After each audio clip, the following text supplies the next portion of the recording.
హెబ్రీయులకు రాసినటువంటి పత్రిక 11వ అధ్యాయము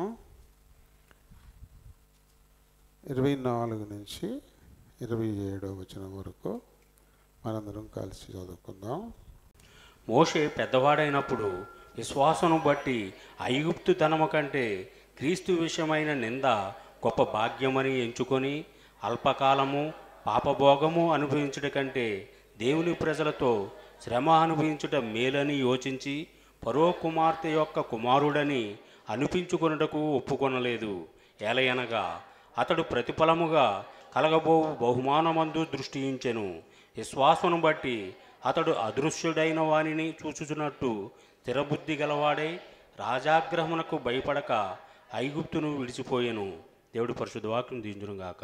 ఆమేన్. చిన్న ప్రార్థన చెప్పుకుందాము. అందరూ కూడా నాతో ఏకీభవించండి.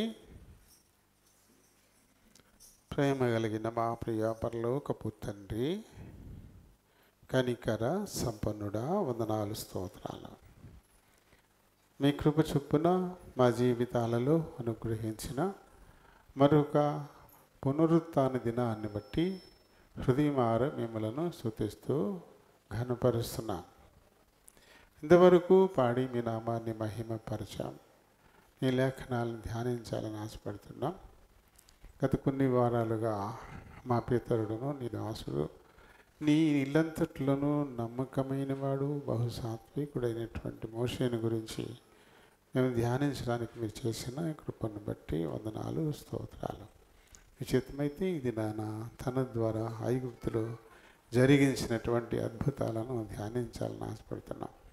దీనుడను బలహీనుడను ప్రభువా నిలబడబోతున్నాను. నన్ను మీ ఆత్మ తాకిడికి గురి చేయండి తండ్రి. నన్ను ఖాళీ చేయండి తండ్రి. నూతన బలమును శక్తిని అనుగ్రహించండి. మీ మాటలు నా నోటి నుంచి మీరే మాట్లాడుకొని మహిమ ఘనత ప్రభావాల్ని పొందమని అడుగుతున్నాను. చేర్చబడిన మా ప్రియులందరిని బట్టి వందనాలు, స్తోత్రాలు. ఇంకా రానయ్యున్న వారిని త్వరపెట్టి తోడుకుండండి. సకాలంలో నీ సన్నిధిని ఉండాలనేటువంటి స్పృహ వారిలో బలంగా పుట్టించి స్థిరపరచండి. వచ్చిన వారెల్లా కొద్ది సమయం తమ హృదయాలు చెవులు నీ పరలోకపు గవిని వైపు కేంద్రీకరించులాగిన సహాయం చేయండి. నిద్రాత్మల్ని, అంధకార శక్తుల్ని నజరేయుడైన యేసు నామంలో బంధిస్తున్నాము. నన్ను, మమ్మల్ని, ఈ మందిరాన్ని, విద్యుత్, సౌండ్ సిస్టమ్ సమస్తాన్ని మీ చేతులకు అప్పగించుకుంటూ మీ నామము నత్తిగా హెచ్చిస్తూ నన్ను మమ్మల్ని తగ్గించుకుంటూ ప్రభువును మా ప్రియ రక్షకుడునైనా యేసు నామాన్ని అడిగి వేడుకుంటున్నాను మా పరమ తండ్రి. ఆమేన్. Praise the lord. ప్రభునాములందరికీ వందనాలు.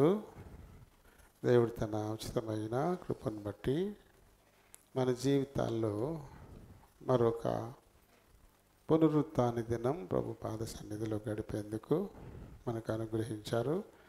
ఆయనకి మనం ఎంతైనా వందనస్తులమై ఉన్నాం. మనం గత 5 వారాలుగానే మన పితరుడైన మోషేని గురించి మరి ధ్యానిస్తున్నాం. అలాగే ఎవరి గురించి అని ఎంతసేపు అయినా ఎన్ని క్లాసులైనా మనం తీసుకోవచ్చు. ఎందుకంటే అనంతం ఇది. వారి జీవితాలన్నీ మన ముందు దేవుడు తెరిచిపెట్టాడు. చదువుకో, నేర్చుకో, నువ్వు కూడా బలపడు అని చెప్పేసి మనకి బుద్ధి కలగడానికి, జ్ఞానం కలగడానికి, ఒక నడిపింపు ఇవ్వడానికి, ఒక స్థిరత్వం ఇవ్వడానికి ఇవన్నీ ఉపయోగపడేవిగా మనకు ఉన్నాయి. అది ఈ రోజుతో మరి మోషే గారిని మరి వదిలేద్దాం. ఈ చేత దేవుడు మరి ఐగుప్తులో జరిగించినటువంటి అద్భుతాలు, ఆ తర్వాత ఇజ్రాయేలీల్ని మరి ఏ రీతిగా ఆయన బయటికి తీసుకొచ్చేసాడు, ఆ విషయాలను మనం ఈ రోజున ధ్యానిద్దాం. ఈయన ఏమన్నాడు? ఫరో, దేవుడు మోషే అహరోన్ని ఫరో దగ్గరికి వెళ్ళి, మా దేవుడైన యెహోవా తన ప్రజలను తనను ఆరాధించడానికై బయటికి పంపించమన్నాడు అని అంటే, నిర్గమకాండము 5వ అధ్యాయము 7వ వచనాన్ని మనం చదివితే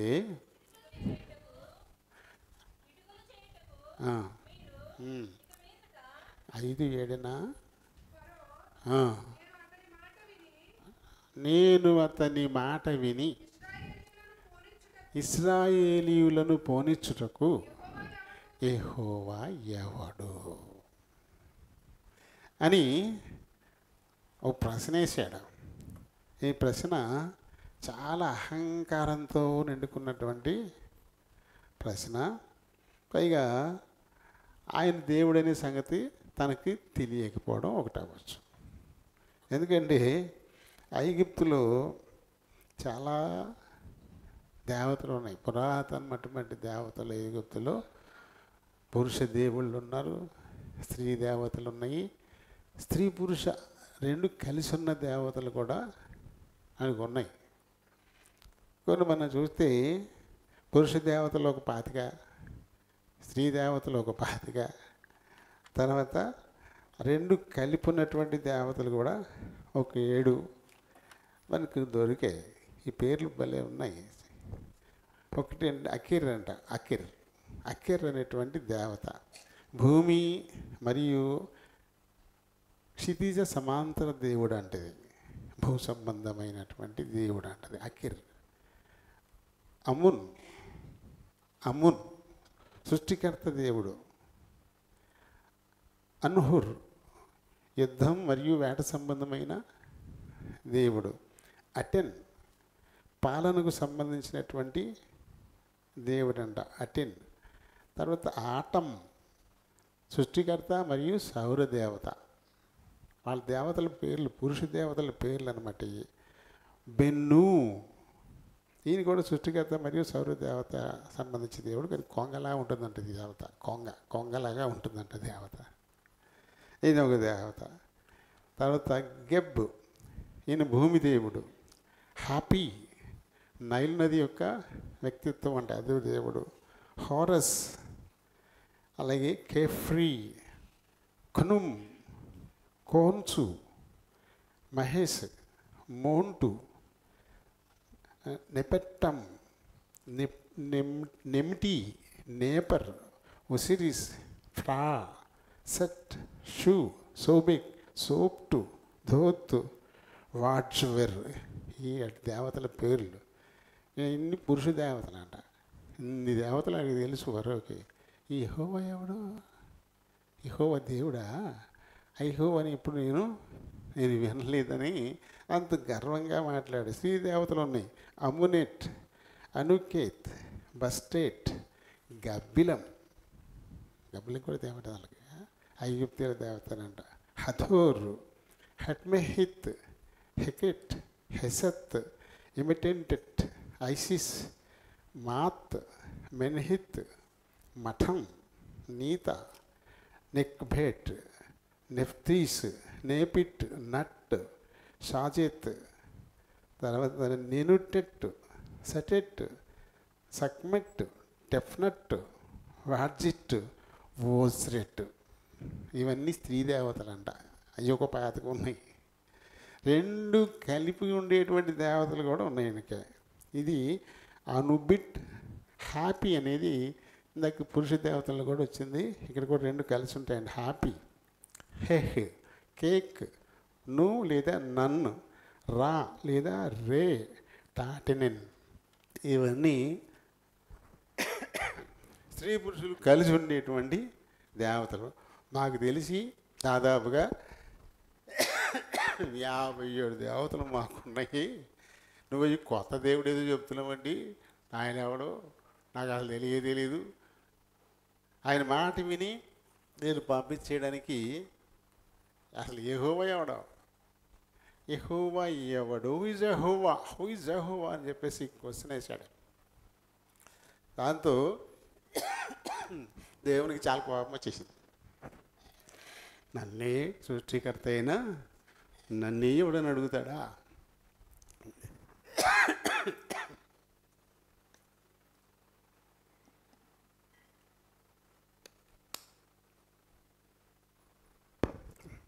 నేను గూగుల్లోకి వెళ్ళిన ఉంటాయి అన్నీ నీ పురాతన ఐగుప్తు దేవతల పేర్లు చెప్పమంటే గూగుల్ చెప్పేస్తుంది.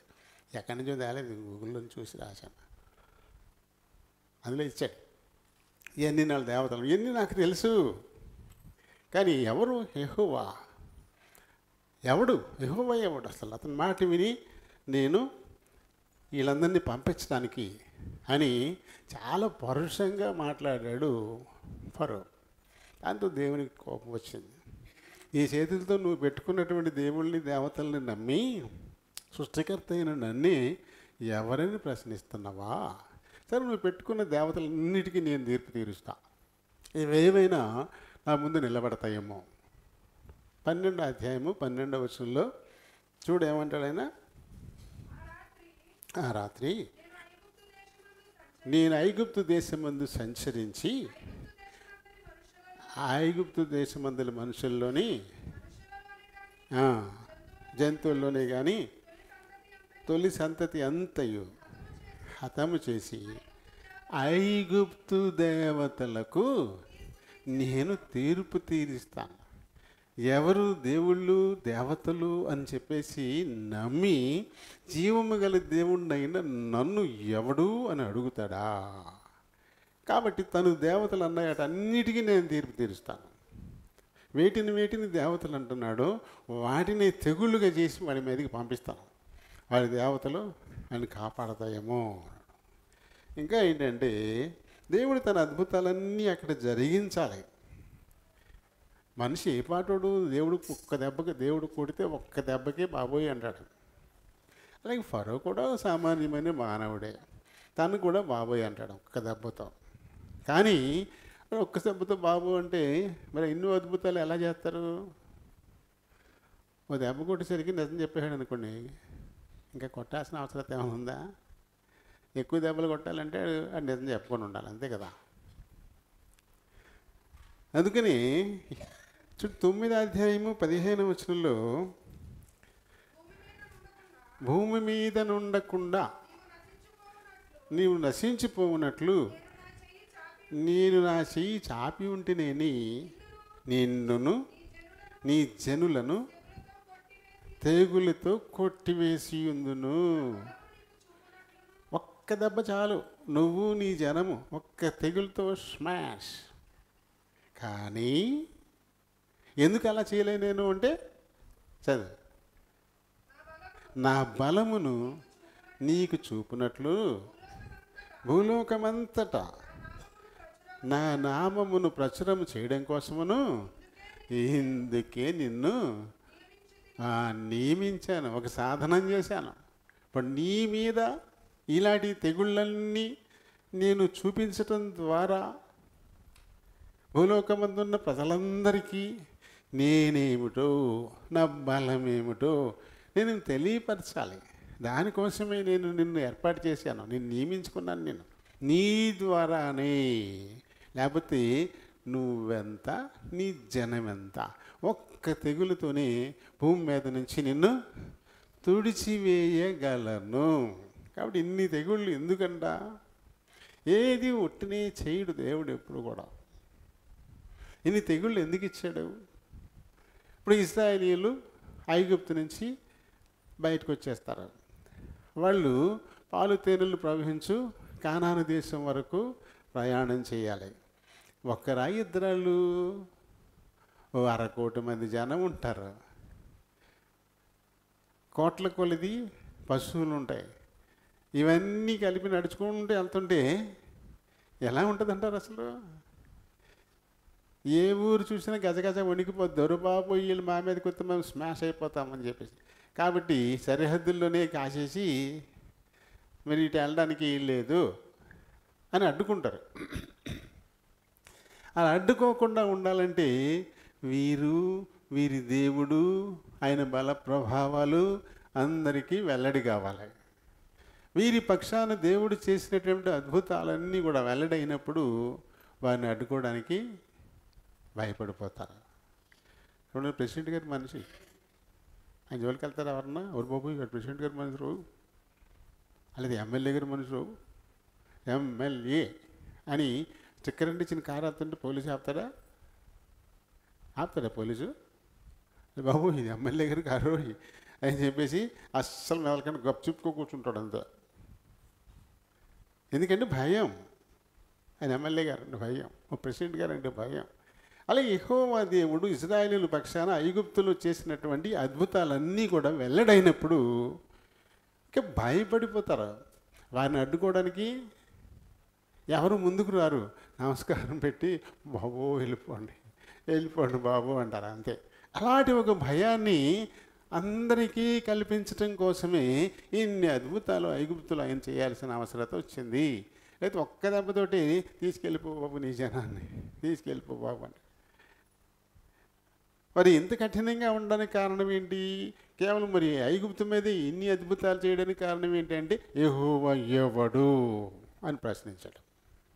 మరి చెప్పాలి కదా, యెహోవా ఎవడు అని, ఎలాంటి కార్యాలు చేయగలడో అది ఫరోకి అర్థం కావాలి కదా. అందు గురించి ఐగుప్తులోనే ఇవన్నీ చేయడానికి దేవుడు సిద్ధపడిన వాడుగా ఉన్నాడు. చూడండి, మొత్తం మీద అందులో 7వ అధ్యాయం నుంచి 12వ అధ్యాయం వరకు ఈ 10 రకాల తెగుళ్ళ నుండి లేకపోతే అద్భుతాల నుండి ఐగుప్తులో దేవుడు చేయించాడు. 7వ అధ్యాయం నుంచి మొదలవుతాయి 12వ అధ్యాయం దాకా. ఇందులో ఎర్ర సముద్రం పాయలేదు, ఇందులోకి రాదు. అది ఐగుప్తు వెలుపల కదా, కేవలం ఐగుప్తులో చేసినటువంటి అద్భుతాల మటుకే. దీనిలో కర్ర పామయ్యేటువంటి దాన్ని తీసి పక్కన పెట్టాలి. అది ఐగుప్తు ప్రజలకు వ్యతిరేకంగా చేసింది కాదు, తనేమిటో తన బలమేమిటో చూపించడం కోసం చేసినటువంటి అది కర్ర పామయ్యేటువంటి అది. అది తప్పించి మిగతా 10 ఈ 10 2 వరకు ఐగుప్తు మాంత్రికులు కూడా చేసేశారు. 10 తెగుళ్ళల్లో ఐగుప్తు మాంత్రికులు కూడా 2 చేసేశారు. మిగతా వచ్చేసరికి అయ్య బాబోయ్ ఈ దైవశక్తి అన్నారు, అంతే. ఈ దైవశక్తి అన్నారు. ఆ తర్వాత దేవుడు కూడా ఆ మిగతా వాటిని ఐగుప్తుల నుంచి గోషేను ప్రాంతం ఇశ్రాయేలులో ఉన్నటువంటి ప్రాంతాన్ని నుంచి వెడగొట్టేశాడు. వీళ్ళకేం ఉండదు, కేవలం ఐగుప్తులకు మాత్రమే ఉంటాయి, ఇశ్రాయేలీలకు తెగుళ్ళు ఉండవు. ఆ రకంగా తన ప్రజల పట్ల ప్రత్యేకమైన శ్రద్ధ తీసుకుని ఈ అద్భుతాలను అక్కడ జరిగించాడు. ఎందుకంటే ఫరో మీద కోపంతో ఐగుప్తీయులు దండించాలనే ఉద్దేశంతో ఆ తెగుళ్ళు ప్రజల మీద కూడా రానిస్తే ఎలాగా, తన ప్రజల మీద కూడా రానిస్తే, అందుకని ఆయన ప్రజలను వినాయించాడు. గోషేన్ ప్రాంతాన్ని వినాయించినట్టుగా, అంటే మినహాయించినట్టుగా కూడా ఇక్కడ రాయబడింది. చూడండి, మొదటిది 7వ అధ్యాయము. మొదటిది అంటే ఇది 10లో ఒకటి కాదు. 7వ అధ్యాయము 10-11 వచనాలు మనం చదివితే, మోషే అహరోనులు ఫరో యొద్దకు వెళ్ళి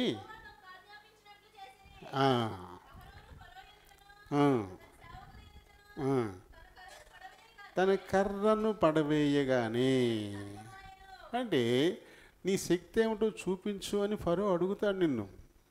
నువ్వు భయపెడుతున్నావు కదా, నువ్వేం చేయగలవో అసలు నీ శక్తి ఏంటో చూపించు అని అడుగుతాడు. అడిగినప్పుడు ఇలా చేయండి, అహరోను చేతి కర్రను కింద పడవేయమన్నట్టు అని కింద పడేశాడు. పడేయగానే అది పెద్ద పాము అయిపోయింది. అంటే ముందు భయపడ్డారు. ఆ తర్వాత ఐగుప్తు మాంత్రికులు కూడా ఉన్నారు అక్కడ. వాళ్ళు తమ చేతులు కర్రలు పడేశారు. పడితే అవి కూడా పాములు అయిపోయినాయి. ఏముంది ఇందులో నీకు గొప్పతనం? నువ్వు కర్ర వేసావు పాము అయింది, మా వాళ్ళు కర్ర వేసారు పాము అయిపోయింది, ఏముంది గొప్పతనం? అలా అనుకునే లోపల ఈ అహరోను చేతి కర్ర పాము అయింది కదా, ఇది ఆ ఐగుప్తు మాంత్రికుల ఆ కర్ర పాముల్ని మింగేసింది. అంటే ఎవరు గెలిచారు ఇప్పుడు? అమ్మా, ఖచ్చితంగా ఇది ఏదో తేడాగా ఉంది అని అనుకునే లోపలే దేవుడు మళ్ళీ ఫరో హృదయాన్ని, అది ముందే చెప్పాడు, ఫరో హృదయాన్ని నేను కఠినం చేస్తా. కఠినం చేయకపోతే అక్కడ ఎక్కువ అద్భుతాలు చేయడానికి అవకాశం లేదు. ఫరోని నేను నియమించాను. నా బల ప్రభావాలు ఐగుప్తులోనే కాకుండా చుట్టుపక్కల దేశాలన్నిటికీ కూడా తెలియబడాలి. రేపు ఇశ్రాయేలీయులు ప్రయాణం చేస్తున్నప్పుడు అమ్మో వీళ్ళు జీవము గల దేవుడని యెహోవా బిడ్డలు, వీరిని అడ్డుకుంటే మనకు చాలా ప్రమాదమని ఎవ్వరు కూడా వారిని అడ్డగించకూడదు. అందుకే ఫరో హృదయాన్ని నేను కఠినం చేశాను. దాదాపుగా 15-16 సార్లు ఉంటుంది. ఫరో హృదయం కఠినమయ్యిందని, కఠినపరిచనని, కఠినం అంటే దేవుడు అవకాశాన్ని కలుగు చేసుకుంటున్నాడు. ఆ కార్యం జరగడానికి అవకాశాన్ని ఆయనగానే కలుగు చేసుకుంటున్నాడు. ఎవరు ఆయన ప్రణాళికను అడ్డుకోలేరు. ఆయన సంకల్పాన్ని ఎవరు కూడా మార్చలేరు. ఆయన ఏం చేయాలనుకుంటాడో అది చేస్తాడు ఖచ్చితంగా. కాబట్టి మనం ఏం చేయాలి? అలా ఓపికగా ఉండాలంతే. మొరాయించే పనులు చేయకూడదు. నీ చిత్తం నాయన, నీ చిత్తం ఎలా నడిపించుకుంటావు అలా నడిపించుకో అంటూ ఎవరైనా చేతికి అప్పగించేసుకుంటారో వారు ధన్యులు. అందుకు కాకుండా తిరగబడితే ఇబ్బంది. ఆయన మనం చేయి పట్టుకున్నాడు అనుకోండి, మనం పిల్లడు చెయ్యి పట్టుకుంటాం రాని, ఆడు కూడా వచ్చేస్తే గట్టిగా నొక్కాల్సిన పని ఉండదు. ఆయన లాక్కుంటున్నాడు అనుకోండి, ఏం చేస్తాం? అప్పుడు బిగిస్తాం, పిడికిలు ఇంకా గట్టిగా బిగిస్తాం. అటు చెయ్యి నొక్కుపోయి గగ్గోలు పెట్టే పరిస్థితి వస్తుంది. అలాగే అక్కడ మెదలకుండా వచ్చేస్తే ఇంకేం ఉండవు, ప్రెషర్ ఏమి ఉండదు. మెదలకుండా వచ్చేస్తే గుంజుకునే కొద్దీ ప్రెషరు పెరుగుద్ది. పడితే ఈడ్చుకెళ్ళిపోతాం, కాళ్ళు కొట్టుకుపోతాయి, మోకాళ్ళు కొట్టుకుపోతాయి, ఇంకా ఇబ్బందులు పెరిగిపోతాయి అన్నమాట. మొరాయించేమో సమస్యలు పెరిగిపోతాయి. మొరాయించకుండా ఏం చేయాలి? విధేయత చూపించాలి, నీ చిత్తం అని చెప్పేసి. మొరాయించేలా చేశాడు కావాలని ఫరోని. ఎందుకంటే తానే అక్కడ అద్భుతాలు జరిగించాలని నిర్ణయించుకున్నాడు కాబట్టి, ఇది అవసరం కూడా కాబట్టి. ఇది కేవలం తన బలమేంటో చూపించడానికి ఫరో ఎదుట చేసింది తప్ప ఐగుప్తు ప్రజలందరి మీదకి వచ్చేటువంటి సమస్య అయితే ఇది కాదు. కాబట్టి 10 తెగుళ్ళలోకి ఇది రాదు. ఆ తర్వాత నుంచి మొదలవుతాయి. ఇదే 7వ అధ్యాయంలో 20వ వచనంలో చూస్తే, యెహోవా ఆజ్ఞాపించినట్లు ఫరో ఎదుటను అతని సేవకులు ఎదుటను తన కర్రను పైకెత్తి ఏటి నీళ్లను కొట్టగా ఏటి నీళ్ళన్నీ కూడా రక్తమైపోయింది.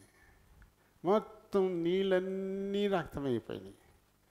ఇంకెక్కడ లేదు. ఇక్కడ పెట్టాడు. ఈ ఏటి నీళ్ళే కాదు, మొత్తం ఐగుప్తు దేశంలో ఉన్న నీటి మడుగులన్నీ రక్తమైపోయాయి. ఎక్కడ నీళ్ళు అనేవి లేవు. ఐగుప్తు వాళ్ళ దేవత హ్యాపీ దేవత, వాళ్ళ దేవత హ్యాపీ. ఈ నైల్ నది సంబంధమైన దేవత అనమాట అది. ఆ నీళ్లు లోపల పవిత్ర జలము, ఈ దేవతా జలం అని చెప్పేసి లోన పెట్టుకుంటారనమాట. ఈ ఫరో అందులో రాయబడలేదు, కానీ మొత్తం నీళ్ళన్నింటినీ మేము మామూలుగా మార్చేస్తాం, మా దేవత జలాలు మా దగ్గర ఉన్నాయి అని చెప్పేసి లోపలికి పోయి అక్కడ భద్రపరిచిన ఆ నీళ్ళ పాత్ర తీసి ఇలా పోసేసరికి అది కూడా రక్తమైపోయి ఉంటుంది. అది కూడా రక్తమైపోతుంది, మొత్తం రక్తమైపోయింది. ఆ తర్వాత అప్పుడు ఇదే ఇలాంటి అద్భుతాన్ని వీళ్ళు కూడా చేశారండి. ఐగుప్తు మాంత్రికులు కూడా నీళ్లను రక్తంగా మార్చే ప్రక్రియ వాళ్ళు కూడా చేశారు. కాబట్టి ఏముంది? వీళ్ళు గొప్పతనం, మీ గొప్పతనం ఏముంది? ఇంకా మా వాళ్ళు కూడా చేసేసారు, నీళ్ళని రక్తంగా మా వాళ్ళు మార్చేశారు. ఈ పెద్ద గొప్పతనం ఏముంది మీ దగ్గర అని చెప్పేసి ఆ విషయంలో కూడా చాలా తేలిగ్గా తీసుకున్నాను. ఇంకా తర్వాత రెండవది చూడండి, 8వ అధ్యాయము 5వ వచనం వచ్చేసరికి,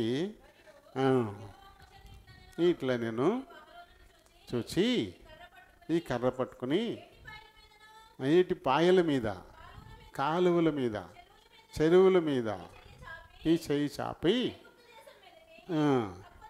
కప్పలను రాచేయమన్నాడు. ఇప్పుడు కప్పలు కూడా వాళ్ళ దేవతే. హెకెట్ అనేటువంటి ఐగుప్తు దేవత, అది కప్పల దేవత. ఇది మా దేవతే కదా, కప్పలు మా దేవతే కదా ఒకటే కదా అని చెప్పేసి ఐగుప్తు మాంత్రికులు కూడా కప్పలు చేశారు. వాళ్ళు కూడా కప్పలు చేశారు. ఎక్కడ ఈ కప్పలు అవి లేని చోటంటూ లేదు. కప్పలు లేని చోటంటూ లేదు. ఇక లోన ఇంట్లోకి వెళ్ళి తలిపెట్టుకుందాం ఇంటి నిండా కప్పలే, బెడ్రూమ్లోకి వెళ్దామని ఆ బెడ్ నిండా కప్పలే, కిచెన్లోకి వెళ్తే అక్కడ కప్పలే, ఇక కాలు తీసి కాలు పెడితే కప్పలే. ఎలా ఉంటుంది అంటారు? అవేమి మళ్ళీ కొరికేయవు, మళ్ళీ ఏం చంపేయవు. కానీ అంతకంటే ఎక్కువ బాధ, మామూలు బాధ కాదు. వీళ్ళు కూడా చేశారు ఇది. అది బాబా ఈ కప్పలను వెనక్కి తీసేసుకోమంటాడు ఫరో. అంటే మళ్ళీ నేను వెనక్కి తీసేసుకుంటాడు. దాన్ని వెనక చూడకండి. పోయిన వారం కూడా ఇలాగే మొదలెట్టారు, అంతకుముందు వారం అనమాట. ఎవరిని చూస్తాను నాకు అర్థం కాలేదు. పిల్లలని చూస్తున్నారా ఏంటి అనుకున్నాను. ఆ మానిటర్ చూస్తున్నారా, అందులో కప్పలు కనపడుతున్నాయా? తర్వాత ఇంటికి వెళ్ళిన తర్వాత చూసుకోండి. చల్ల వస్తుంది కదా, ఆ చల్ల వచ్చినప్పుడు మొత్తం చూడండి, అన్నీ ఉంటాయి. ఇక్కడ వద్దు, ఇక్కడ అటు దృష్టి మరల్చుకోకండి. ఇంకా అయిపోయింది కప్పల కొంగ. ఇక్కడ వరకు ఐగుప్తు మాంత్రికులు కూడా చేయగలిగారు.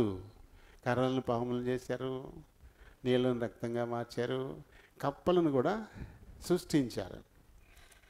ఇది అయిపోయింది. ఇంకా అయినా సరే ఫరో హృదయం కఠినమైపోయింది. ఆ ఇబ్బంది గట్టిగా ఉన్నప్పుడు బాబా ఎన్ని తీయించేయండి, బాబా ఎన్ని తీయించేయండి అని చెప్పేసి అనేవాడు. వీళ్ళు తీసేసాక మళ్ళీ బీసుకుపోయేవాడు. అంటే దేవుడే బీసిపోయేలా చేసేది. కావాలని ఫరో లొంగిపోతున్నాడు, కానీ లొంగని ఇట్లా లొంగినట్టు ఉండగా మళ్ళీ వెంటనే అతని హృదయాన్ని కఠినం చేసేస్తున్నాడు. ఎందుకంటే మరి ఇంకో అద్భుతం చేయాలి కదా, మరి ఇంకోటి చేయడం కోసం కావాలని దేవుడు కఠినం చేసే పరిస్థితి. ఆ తర్వాత ఇదే 8వ అధ్యాయంలో 17వ వచనం దగ్గరికి వచ్చేసరికి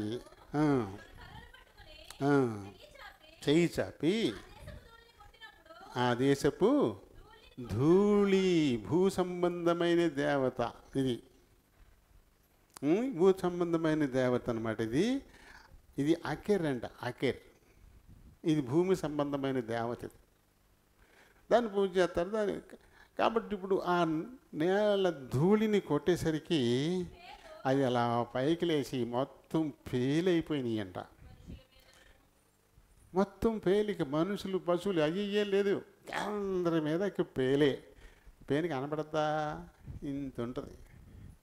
కానీ ఏమైనా చేయగలదు. అది రాత్రంతా నిద్ర లేకుండా చుట్టూ పీక్కునేలా చేయగలదు. మామూలుదా? చాలా భయంకరమైన నరకయాతన, పేలు. చిన్ని వాటితోటి అబ్బా అనిపించేసాడు దేవుడు. పెద్ద ఏం కాదు, ఇక్కడ చిన్ని విషయాలు. నిజంగా కోడిపేలు అనుభవం ఉంది నాకు. 84లో జనవరి 22వ తారీఖు అనుకుంటా, జనవరి 22, 84 సంవత్సరం జనవరి 22న రామన్నగూడెం అని నేను అక్కడ ఒక రూమ్లో దిగాను, ఒక ఇంట్లో. అక్కడ కొత్తగా ఉద్యోగం వచ్చింది కదా, 20ని జాయిన్ అయిపోయి వచ్చేసి మళ్ళీ 22ని వెళ్ళాను అన్నమాట. పైన కోళ్ళు ఎక్కేసి గుడ్లు ఎట్టేస్తాయంట. అది తర్వాత ఎప్పుడు ఏరుకుంటారు, వాళ్ళు కప్పెట్టరు గుడ్ల కోసం. వాళ్ళని చాలా కోళ్ళు ఉంటాయి వాళ్ళకి, పెద్ద పెద్ద మూట కోళ్ళు, ఒక అమ్మోళ్ళు. దాంతో కోడి పేలు పట్టేసినాయి అంట. అక్కడ రాత్రి అందులో పడుకున్నాను. ఇక దొరికేసాడు అనుకున్నా, ఏమో వచ్చేసినాయి. ఇంకా చూడు, పీకుడు మామూలు పీకుడు కాదు. నువ్వు కొబ్బరి నూనె మొత్తం అంతా గట్టిగా రాసేసుకున్నాను. అయినా సరే పీకేసినాయి రాత్రి అంతా. కంటికి కనపడదు, అది ప్రాణం తీసేసింది. అంత భయంకరం ఈ పేలు. తెల్లరి కోడి పేలు చంపేసినాయండి బాబా అంటే అప్పుడు పాలని పంపించి మొత్తం అంత దులిపిచ్చేసి పాలడాలని మొత్తం అంతా కొట్టేసి పాపం చేశారు. దాంతో చచ్చినాయి. అవుగా రాత్రి మాత్రం 22 రాత్రి మాత్రం నాకు నరకం చూపించేసినాయి. 84 జనవరి 22 చిన్నవే. ఇంకా చూడు, ఎక్కడ చూసినా పేలు. మా దేవత అన్నాడు కదా, అఖైర్ దేవత నాకు తెలుసు, మా భూదేవి దేవత మాకు తెలుసు, యెహోవా ఎవడు అని ప్రశ్నించాడు కదా, ఆ దేవత నుంచి ఆ కప్పల దేవత నుంచే కప్పలం, నైల్ నది దేవత నుంచే ఆ నీళ్లు రక్తం చేసేయడం. ఇక్కడ అన్నీ పేలే. అది నేల ధూళి నుంచి, మట్టి, ఈ ధూళి నుంచి పుట్టుకొచ్చినాయి. అది ఆయన 12:12లో చెప్పినట్టుగా ఐగుప్తు దేవతలన్నిటికీ నేను తీర్పు తీరుస్తాను. ఏ దేవతను నమ్ముకొని యెహోవా ఎవడు అని ప్రశ్నించాడో ఆయా దేవతలు కావు అని నేను నిరూపిస్తా.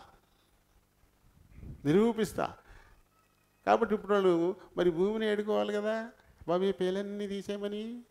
లేదు, మళ్ళీ మోసే బాబో మీ దేవుడిని అడుగు నాయన, ఈ పేలన్నీ తీయించి చచ్చిపోతున్నాం, ఈ పేలన్నీ తీసే మీ దేవుడిని అడుగు అని చెప్పేసి వాళ్ళ దేవతను అడగట్లా, ఈ దేవుడిని అడుగు అంటూ మళ్ళీ మోసే ఆహారంని ప్రాధేయపడేటువంటి పరిస్థితి. పేలు దేవత. అయితే దేవుడు ఇక్కడి నుంచి ఏం చేశాడు, ఈ తెగులు దగ్గర గోషేనును వినాయించినట్టుగా రాయబడలేదు, కానీ కింద నుంచి రాయబడింది. ఇక్కడ ఈ తెగుల దగ్గర మటుకు వినాయించినట్టుగా రాయబడలేదు, కానీ వాళ్ళకి లేదు. అయితే ప్రస్తావన అక్కడ పట్టుకొని రాలేదు అంతే. ఆ తర్వాత అదే అధ్యాయంలో 21వ వచనం దగ్గరికి వస్తే, నా ప్రజలను పోనీయనియడల్లా చూడు, నీ మీదికి, నీ సేవకుల మీదికి, నీ ప్రజల మీదికి, ఈ ఇండ్లలోనికి ఏగల గుంపులు పంపుతాను. ఏగల గుంపులు అవి నేల నుంచి పుట్టియే కదా, నేల నుంచి పుట్టుకొచ్చి ఆ భూమి నుంచి పుట్టుకొస్తాయి ఈగలు కూడా. ఈగల గుంపులు. ఇక చూడండి, మనకి అప్పుడప్పుడు ఈగలు పడుతుంటాయి, ప్రాణం విసిగించేస్తాయి. చీపురు కట్టించుకుని మొదలెడతాం, కొడతాం కదా, లేకపోతే మాటిని పట్టుకొచ్చి కొట్టే పని. ఎన్ని కొడతావు, గుంపులు వచ్చి పట్టిపోతున్నాయి ఇక్కడ. నేను కొద్ది గొప్ప ఏమన్నానా, దేవుడు ఏకంగా ఇసిగి 2 చేతులతో తీసుకుని వెళ్ళి మేదేసినట్టే వేసేస్తున్నాడు. గుంపులు ఈగలు. చూడండి, ఒక్కొక్కసారి చిన్నది ఉంటుంది, చిన్న ఈగ నొసం అంటుంది దాన్ని. అది మన ముఖం చుట్టూకి ఇక్కడెక్కడ తిరుగుతూ ఉంటుంది. అది ఏంటో మరి, ఎందుకు ముఖం చుట్టూ తిరుగుతుంది, ముక్కు కళ్ళు ఇక్కడెక్కడ తిరుగుతూ ఉంటుంది. ఉందా అనుభవం మీకు? నొసమలు అంటారు అట్లని. ఈగలు చిన్న ఈగ ఇక్కడెక్కడ తిరుగుతుంది. అది ఇంకెక్కడ చోట ఉండదేమో మరి, ఏంటో, లేకపోతే మన కళ్ళల్లో దాన్ని బొమ్మ చూసుకుంటుందో తెలియదు, కానీ ఇక్కడ చాలా చిరాకు పెడుతూ వచ్చిన ముఖ్యమే కొట్టేసుకుంటాం కూడా మనం దాన్ని. చిన్నది ఒకటి వస్తేనే అలాంటి పరిస్థితి. అయితే ఎక్కడ చూసినా గుంపులు ఏగల గుంపులు నేల నుంచి పుట్టుకొచ్చినాయి. మరి అమ్మ తల్లి, మా దేవత, ఈ ఈగలన్నింటినీ తీసేయి అని అడగచ్చు కదా. మళ్ళీ బాబో మోసే ఈ ఈగలను పంపించే నాయన, ఈ ఈగలు సాకనంపించి బాబా మీ దేవుణ్ణి అడుగు అంటాడు. మళ్ళీ ఈయన వేడుకోగానే వెళ్ళిపోతాయి, మేము పంపడం, నేను పంపించను అంటాడు. ఓసారి అంటే రకరకాలుగా మాట్లాడతాడు. ఓసారి కొద్దిమంది వెళ్ళండి అంటాడు, ఆ ఇంటి పెద్దల మట్టుకు వెళ్ళండి, మిగతా వాళ్ళందరూ. ఓసారి మగవాళ్ళు వెళ్ళండి, ఆడవాళ్ళు వండుకుని అంటాడు. ఓసారి మీరు మట్టుకు వెళ్ళండి, సామాన్ అంతా ఇక్కడే ఉంచేయండి అంటాడు. ఇలా రకరకాలుగా మాట్లాడుతూ ఉంటాడు. ఇప్పుడు మళ్ళీ ఇంకొక తెగులు ఇవ్వాల్సి వచ్చింది. ఇప్పుడు ఈసారి ఏంటి, అన్ని రకాల పశువులకి తెగుళ్ళు వచ్చేసింది. అన్ని రకాలు 9:3. ఇది 9:3. యెహోవా పశువుల మీదికి, ఈ గుర్రముల మీదికి, మొత్తం అన్ని పశువుల మీదకి, మనుషులు మినాయించి మొత్తం పశువుల మీదకి తెగుళ్ళు. అవి చాలా మిక్కిలి బాధాకరమైనటువంటి తెగుళ్ళు వచ్చేస్తాయంటాడు. మొత్తం జంతువులన్నిటి మీదకి. మనుషుల మీదకి రాలేదు, జంతువుల మీదకే వచ్చినాయి. మన గేది నల్లగా ఉంటే మనకి ఎలా ఉంటుంది? మన దొడ్లో గేదె నల్లగా ఉంటే ఎలా ఉంటుంది? చాలా దిగులు పడిపోతాం కదా. ఒకసారి గాళ్ళు అవుతుంటాయి, గిట్ల మధ్యన గాళ్ళు అవుతుంటాయి. ఒకసారి గొంతు వస్తూ ఉంటుంది. పాపం ఏమీ చేయలేము మనం, అది ఏమీ చెప్పలేదు, నోరు లేదు దానికి, మనం చాలా బాధపడిపోతూ ఉంటాం. ఒక్కదానికే అలా ఉందంటే మొత్తం దేశంలో ఉన్నటువంటి పశువు జాతి మొత్తానికే తెగుళ్ళు. ఇంకెవరికుంటుంది నెమ్మది? ఎవరికుంటుంది నెమ్మది? మొత్తం అన్నిటికీ అన్నమాట. అన్నిటికీ కూడా పశువులు మొత్తం అన్నిటికీ తెగుళ్ళే, అన్నిటికీ తెగుళ్ళు. ఇప్పుడు మళ్ళీ ఇది గాలి కదా, గాలి ద్వారా వచ్చేటువంటి సమస్య. ఆ గాలికి ఒక దేవుడు ఉన్నాడు వాళ్ళకి, మరి దేవుని అడగచ్చు కదా. మళ్ళీ మోషే ఆహారం వల్ల బాబా బాబా బాబా అంటారు. మళ్ళీ నీ దేవుణ్ణి అడుగు. ఎవరు యెహోవా ఎవడు అని ప్రశ్నించాడో ఇప్పుడు ఆ దేవుణ్ణి బతిమాలి బాబు, ఆ దేవుణ్ణి అడుగు, ఇవన్నీ మా నుంచి తీసేయి, ఆయన తప్ప ఈ మా దగ్గర నుంచి ఎవరు తీసేయలేరు అని చెప్పేసి పరోక్షంగా ఒప్పుకునేటువంటి పరిస్థితి. మళ్ళీ దండం పెట్టి అడుగుతాడు అన్నమాట. మళ్ళీ మొత్తం ఆ తెగుళ్ళు ఆగిపోతాయి. ఇవి కూడా ఇజ్రాయేలీయుల పశువులకి ఉండదు. అంటే ఐగుప్తు, గోషేను, రామ్సేస్ అలా విడిపోయింది. అలా విడిపోతే ఇప్పుడు కేవలం ఇజ్రాయేలీలు ఉండడానికి గోషేను ప్రాంతాన్ని కేటాయించారు. ఎందుకంటే వీళ్ళు పశువులు కాపర్లు కదా, ఇక అన్ని గొర్రెలు, మేకలు, ఆవులు ఇలాంటివి అన్నీ ఉంటాయి. పశువులు కాపర్లు అవే ఉంటాయి వాళ్ళకి. అవి ఊరు మధ్యన ఉంటే బాగోదు కదా, మేతకెళ్ళి ఆ ఊరు మధ్యకి ఆ వీధులు గుండా అన్ని వదిలేసుకుంటూ వస్తాయి, అసహ్యం కదా జనానికి. అందుకని ప్రధానమైన పట్టణానికి ఎడంగా గోషేన్ అనేటువంటి ఒక ప్రాంతంలో ఇశ్రాయేలీయులను ఉంచారు యోసేపు ఉన్నప్పుడు. ఆ ప్రాంతానికి మటుకు ఇవి లేవు. కేవలం ఐగుప్తీయులు ఉండేటువంటి ప్రాంతానికి మట్టుకే అలా సపరేట్ చేసేసాడు. అలా సపరేట్ చేయడం ద్వారా యెహోవా ఎవరో చూపించాడు ఆయనకి. వాళ్ళు నా ప్రజలు, మీరు కారు, కాబట్టి తెగుళ్ళు నా ప్రజలకు లేవు, నీకు మాత్రమే.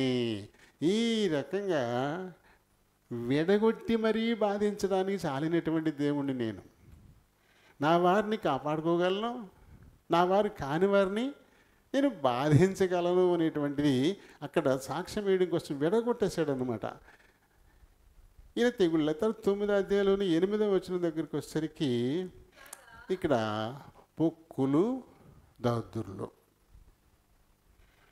ఇక అందరికి ఇది పశువులకని కాదు, మొత్తం మనుషులందరి మీద పొక్కులు, దద్దుర్లు. చూడండి, దద్దుర్లు 40 రోజుల నుంచి నేను అది బాధపడుతున్నాను.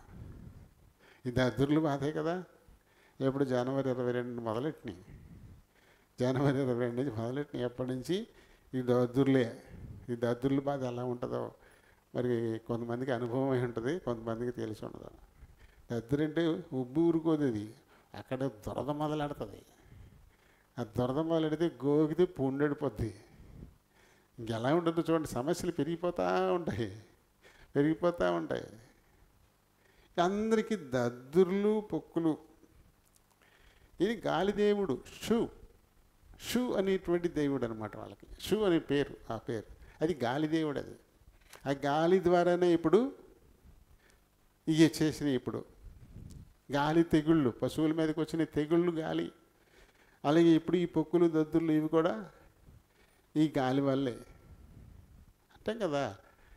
గాలి తెగుళ్ళు, అంటువ్యాధి కదా, మొత్తం మీద వీటన్నిటికీ వచ్చేసినాయి, వీళ్ళందరికీ వచ్చేసినాయి. ఇప్పుడు ఇటువంటి భయంకరమైన పరిస్థితి ఉంటుందో మరి వాళ్ళు గాలి దేవుడిని వాడుకోవచ్చు కదా. ఆయన దేవత దా ఈ పొక్కులు, ఈ దద్దుర్లు అన్నీ తీసేయి అడిగే ఉంటాడు, అడగని ఉంటాడేంటి. వాళ్ళ వల్ల కాలేదు. కాకపోయేసరికి ఇప్పుడు మళ్ళీ బాబో మోసే మోసే మోసే ఆరోనా అవి తీసేయండి బాబోయ్, చచ్చిపోతున్నాం, అవి తీసేయండి, మీ పదవులు వెళ్ళిపోతురు కానీ ఈ రకంగా మాట్లాడడం. అవన్నీ పోగానే మళ్ళీ మొదలుకొచ్చాడు. కుదరదు.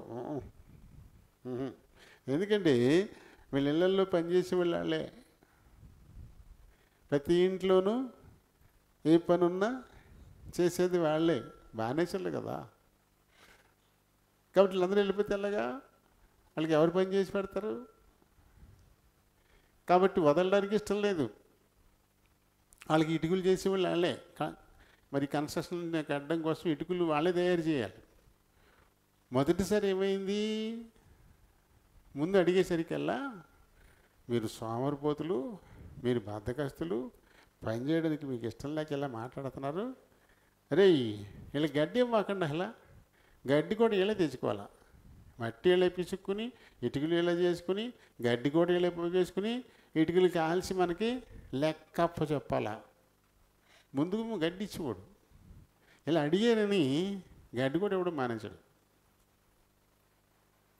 దాంతో ఇజ్రాయేలీలు అందరూ, బాబు మీ మాకు మేలు చేతకు వచ్చారా, కీడు చేతకు వచ్చారా? ఇది వరకు అతను గడ్డాన్ని ఇచ్చివాడు, ఇప్పుడు గడ్డి కూడా మానేశాడు. మట్టి గడ్డి ఇవన్నీ మేము తెచ్చుకొని కాల్చుకోవడం మాకు చాలా సమస్య అయిపోతుంది, ఏంటి బాబు ఇది అని చెప్పేసి వాళ్ళు మోషే అహరోనుల మీద తిరగబడతారు. అప్పుడు మోషే అహరోనులు దేవుడి దగ్గరికి వచ్చి, ఏంటి నువ్వు చేసిన మేలు, నువ్వు ప్రజలకు మేలు చేసావా కీడు చేసావా? వాళ్ళని కానాన్ని తీసుకెళ్ళకపోగా వాళ్ళ మీద ఇంకా సమస్య ఎక్కువ చేసేసావు నువ్వు అని అడుగుతారు అన్నమాట. చూడండి, ఇక్కడ 6వ అధ్యాయము 3వ వచనం చదువుదాం. ఇక్కడ చెప్తాడు ఆయన, ఇదివరకైతే నేను సర్వశక్తి గల దేవుడిని అనే పేరుతోటి అబ్రహాముకైనా ఇస్సాక్కైనా యాకోబుకైనా నేను కనపరుచుకున్నాను. సర్వశక్తి గల దేవుడిని మాత్రమే నేను అక్కడ కనపరుచుకున్నాను. కానీ ఇప్పుడైతే యెహోవా అనేటువంటి పేరు అంటాడు. అంటే ఎప్పుడూ ఉన్నవాడిని, సర్వకాల సర్వావస్థలు ఎరిగిన వాడిని, ఉండేటువంటి వాడిని యెహోవా అనే పేరుతోటి నేను ఇప్పుడు కార్యాలు జరిగిస్తాను. ఇదివరకైతే కేవలం సర్వశక్తి గల దేవుణ్ణి. ఆదికాండం 17వ అధ్యాయము 1వ వచనం చూడండి.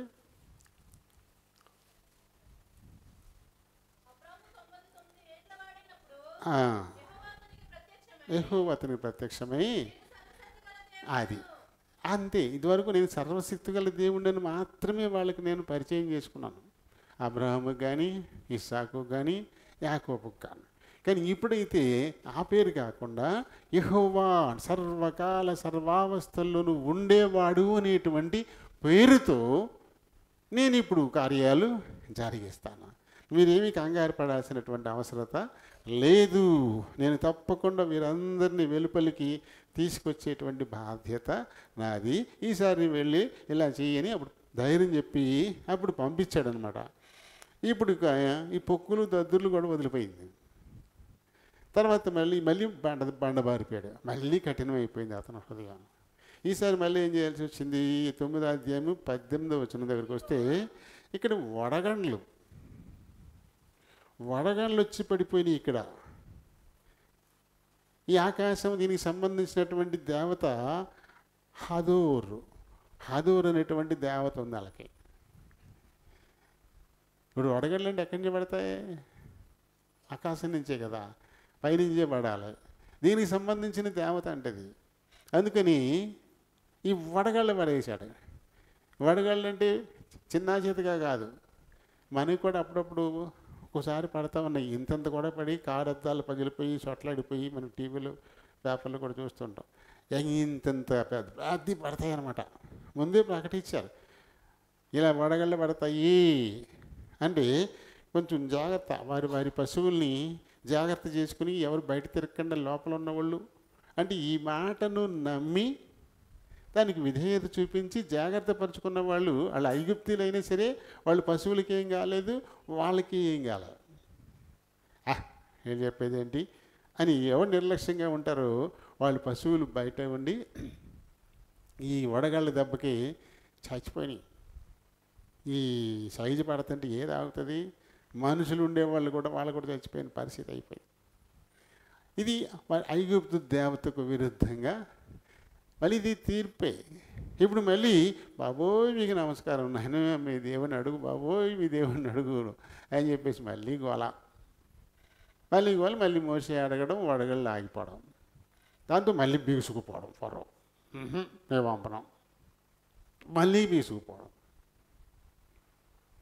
మళ్ళీ ఇంకో దానికి రెడీ. ఈసారి 10వ అధ్యాయము 12వ వచనంలో మనం చూద్దాం. మోషేతో మిడతలు వచ్చినట్లు, మిడతలు ఇందాక వడగళ్ళు పడ్డాయి కదా, ఆ వడగళ్ళు పడితే ఏమవుతాయి? పంట నాశనం అయిపోద్ది కదా. మొత్తం కూర మొక్కలు చెట్లు అన్ని రాలిపోతాయి, ధాన్యం అంతా నాశనం అయిపోద్ది. ఇప్పుడు వడగళ్ళ వల్ల నాశనం కాకుండా ఏమైనా మిగిలి ఉంటే ధాన్యం, వాటిని ఈ మిడతలు తినేసేస్తాయి. మిడతలు వచ్చినట్టు ఆజ్ఞాపించమంటే ఈ కుప్పల కింద వచ్చేసినాయి మిడతలు. మళ్ళీ ఈ మిడతలు, దీనికి నేఫర్ అనేటువంటి దేవత, ఈ ధాన్య సంబంధమైన దేవత అంటది. ధాన్య సంబంధమైనటువంటి దేవత నేఫర్. మరి ఇప్పుడు ఆ దేవతను అడగాలి కదా. ఇంకా ఆ దేవత వారికి ఏ సాయం చేయలేదు. వడగళ్ళతోటి ఎంత నష్టపోయిందో, ఇంకా మిగిలింది ఏమన్నా ఉంటే వాటన్నిటినీ మిడతలు తినేసినాయి. మొత్తం కుప్పలు. ఆ మధ్య నుంచి ఉండే ఇక్కడ రాజస్థాన్, బీహార్లో మిడతలు వచ్చాయి కదా, చాలా దారుణం. ఒక అంకిని ధాన్యం ఉన్నట్టే పట్టుకున్నాయి మిడతలు, పెద్ద మిడతలు. చాలా ఇబ్బందికరమైన, మనకు అప్పుడప్పుడు చూడండి చిమ్మెట్లు వచ్చి పడతాయి కదా, మిడతలాగానే ఉంటుంది చిమ్మెట్లు. వాతావరణం ఉన్నటువంటి ఒక్కసారిగా చినుకులు పడేసరికి రంధ్రాల్లో ఎక్కడెక్కడ ఉండి అన్నీ వచ్చేస్తాయి బయటకు వచ్చేసి మళ్ళీ చాలా ఇబ్బంది పెడుతుంటాయి. ఈ మిడతలు కొరుకుతాయి కూడా. ఇలాంటి మిడతలు వచ్చి పడిపోయినాయి. ఇది కూడా వాళ్ళ దేవతే. ఇది కూడా ఇశ్రాయేలీయులు ఉండే ప్రాంతంలో ఉండవు, కేవలం ఐగుప్తీయులకు మాత్రమే. ఇది కూడా దీంట్లో మళ్ళీ నమస్కారం బాబోయ్, మోషే రండి బాబు, రండి కదా, ఈ మిడతలు పోగొట్టండి బాబు, మీ దేవుని అడగండి.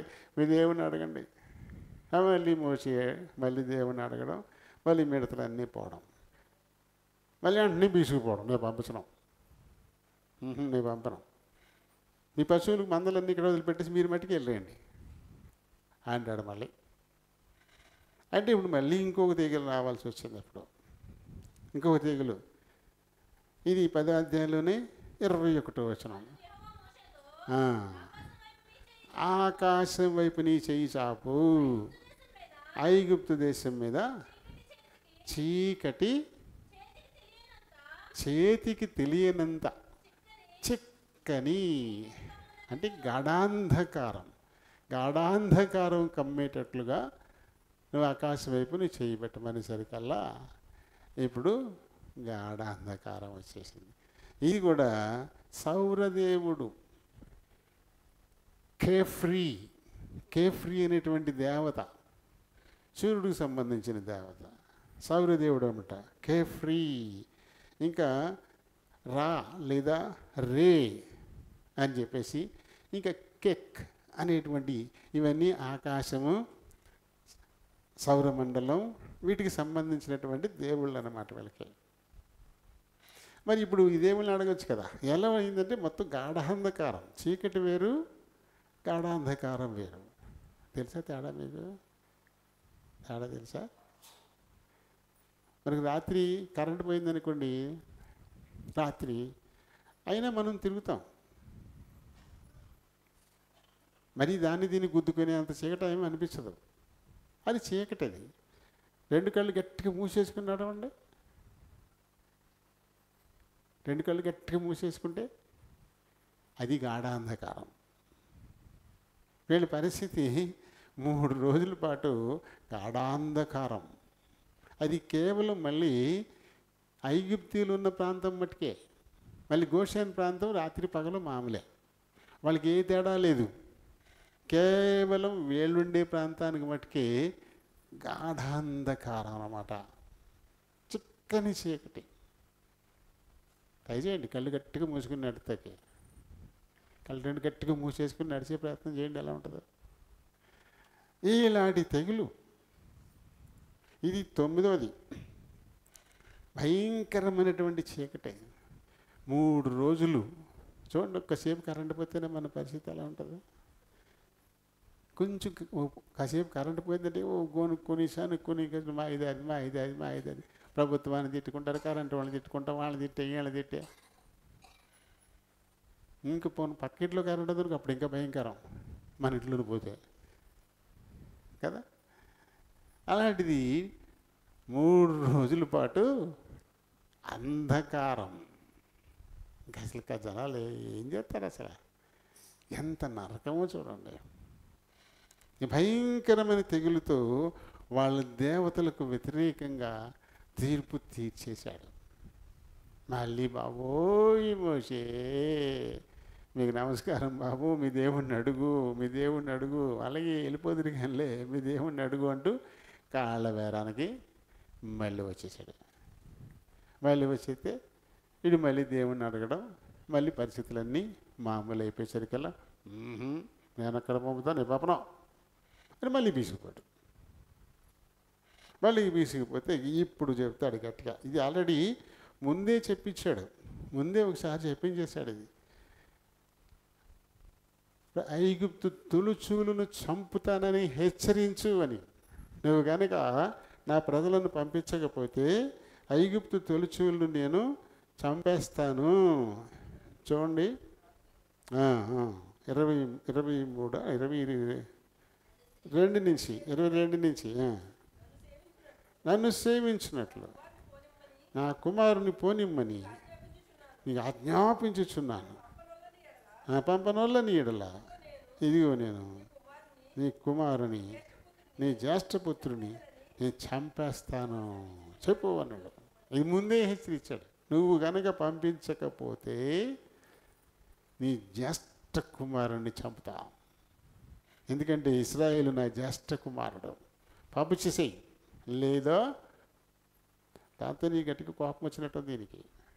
ఈ మాట చెప్పేటప్పటికే యెహోవా ఎవడు అని ఆ రకంగా ప్రశ్నించడానికి కారణం 5వ అధ్యాయంలో ఆ రకంగా ప్రశ్నిస్తాడు. ఈ మాట చెప్పినందుకే ఇప్పుడు అదే వచ్చింది ఆఖరిది. ఇది ఆఖరిది. ఇక్కడ అంటే ఇక్కడ 12:41 అక్కడి నుంచి అంటే ఇది ఎక్కువ టైం పడుతుంది. ఎందుకంటే చాలా జాగ్రత్తలు చెప్తారు వీళ్ళకి. మీరు పని చేయాలి. మోషే వెళ్ళి ఫరోని హెచ్చరించి వచ్చేస్తాడు, మీ ప్రతి తొలుచూలు నేను చంపుతానని చెప్పేసి.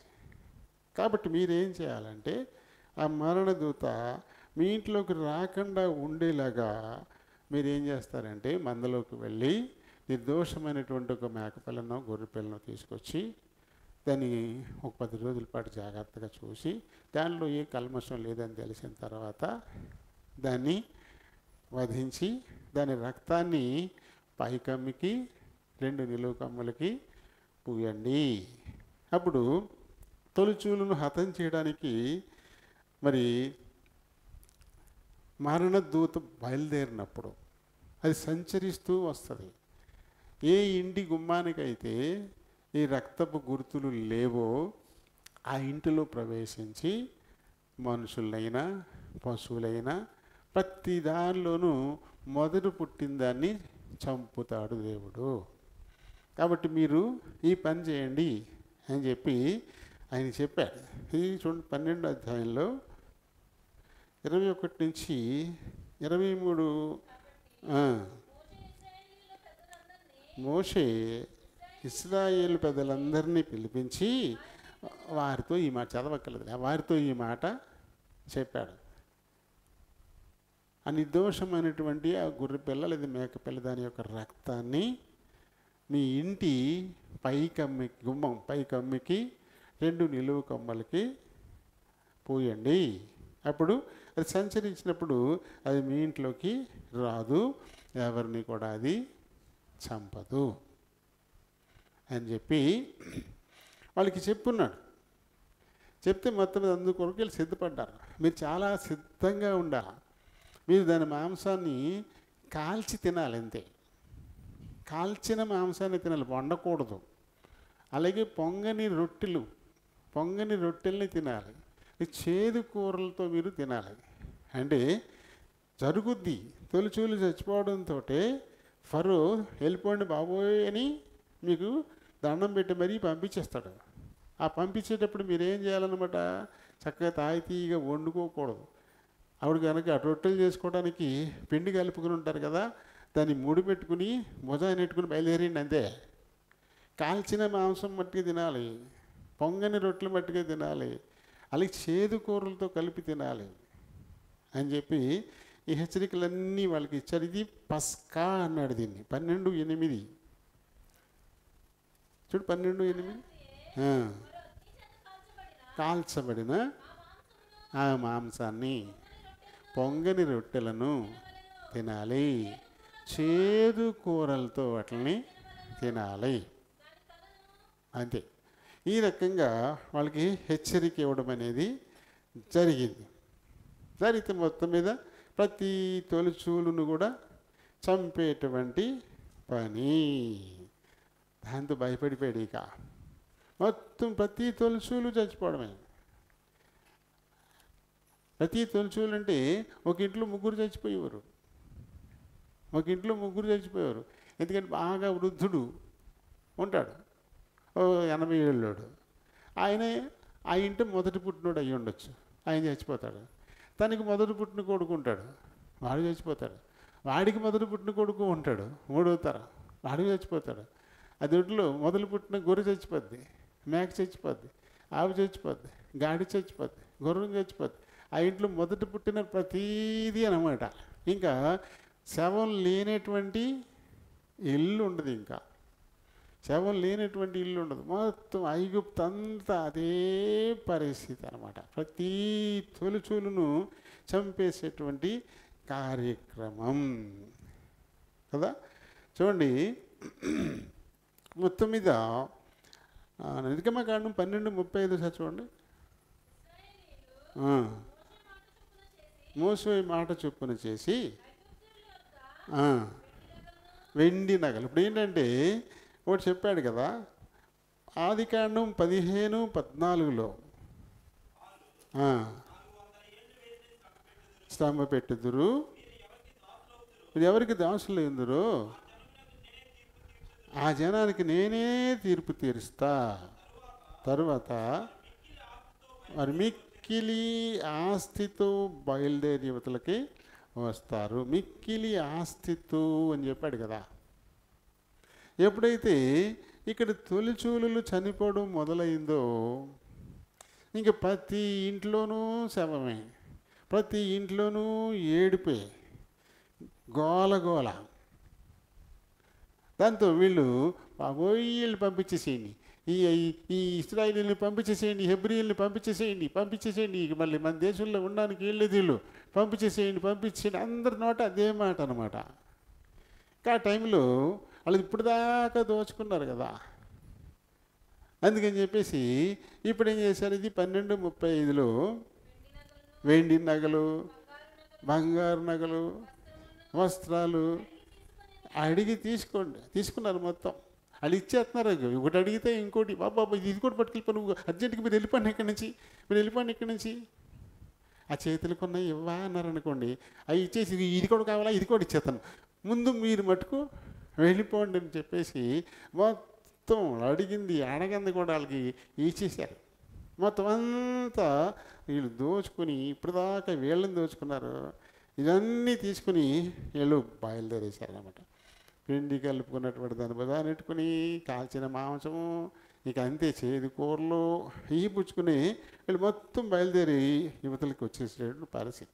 ఇది ఆఖరు తెగులు, భయంకరమైన తెగులు, ప్రతి తొలిచూలును చంపినటువంటి తెగులు అన్నమాట. ఇది ఎవరు తట్టుకుంటారు కదండి. ఇంకా బాబోయ్ తీసుకెళ్ళిపో, మీ జనాన్ని తీసుకెళ్ళిపో, ఇక్కడ ఉంచడానికి వెళ్ళేది, ఇక తీసుకెళ్ళి ఎవరికి ఉండడానికి వెళ్ళేది. ఒక్క ఐగుప్తీయుడు కూడా మా మధ్య, ఇజ్రాయేలీలు కూడా మా మధ్యానికి ఉండడానికి లేదు. మీరందరూ తొందరగా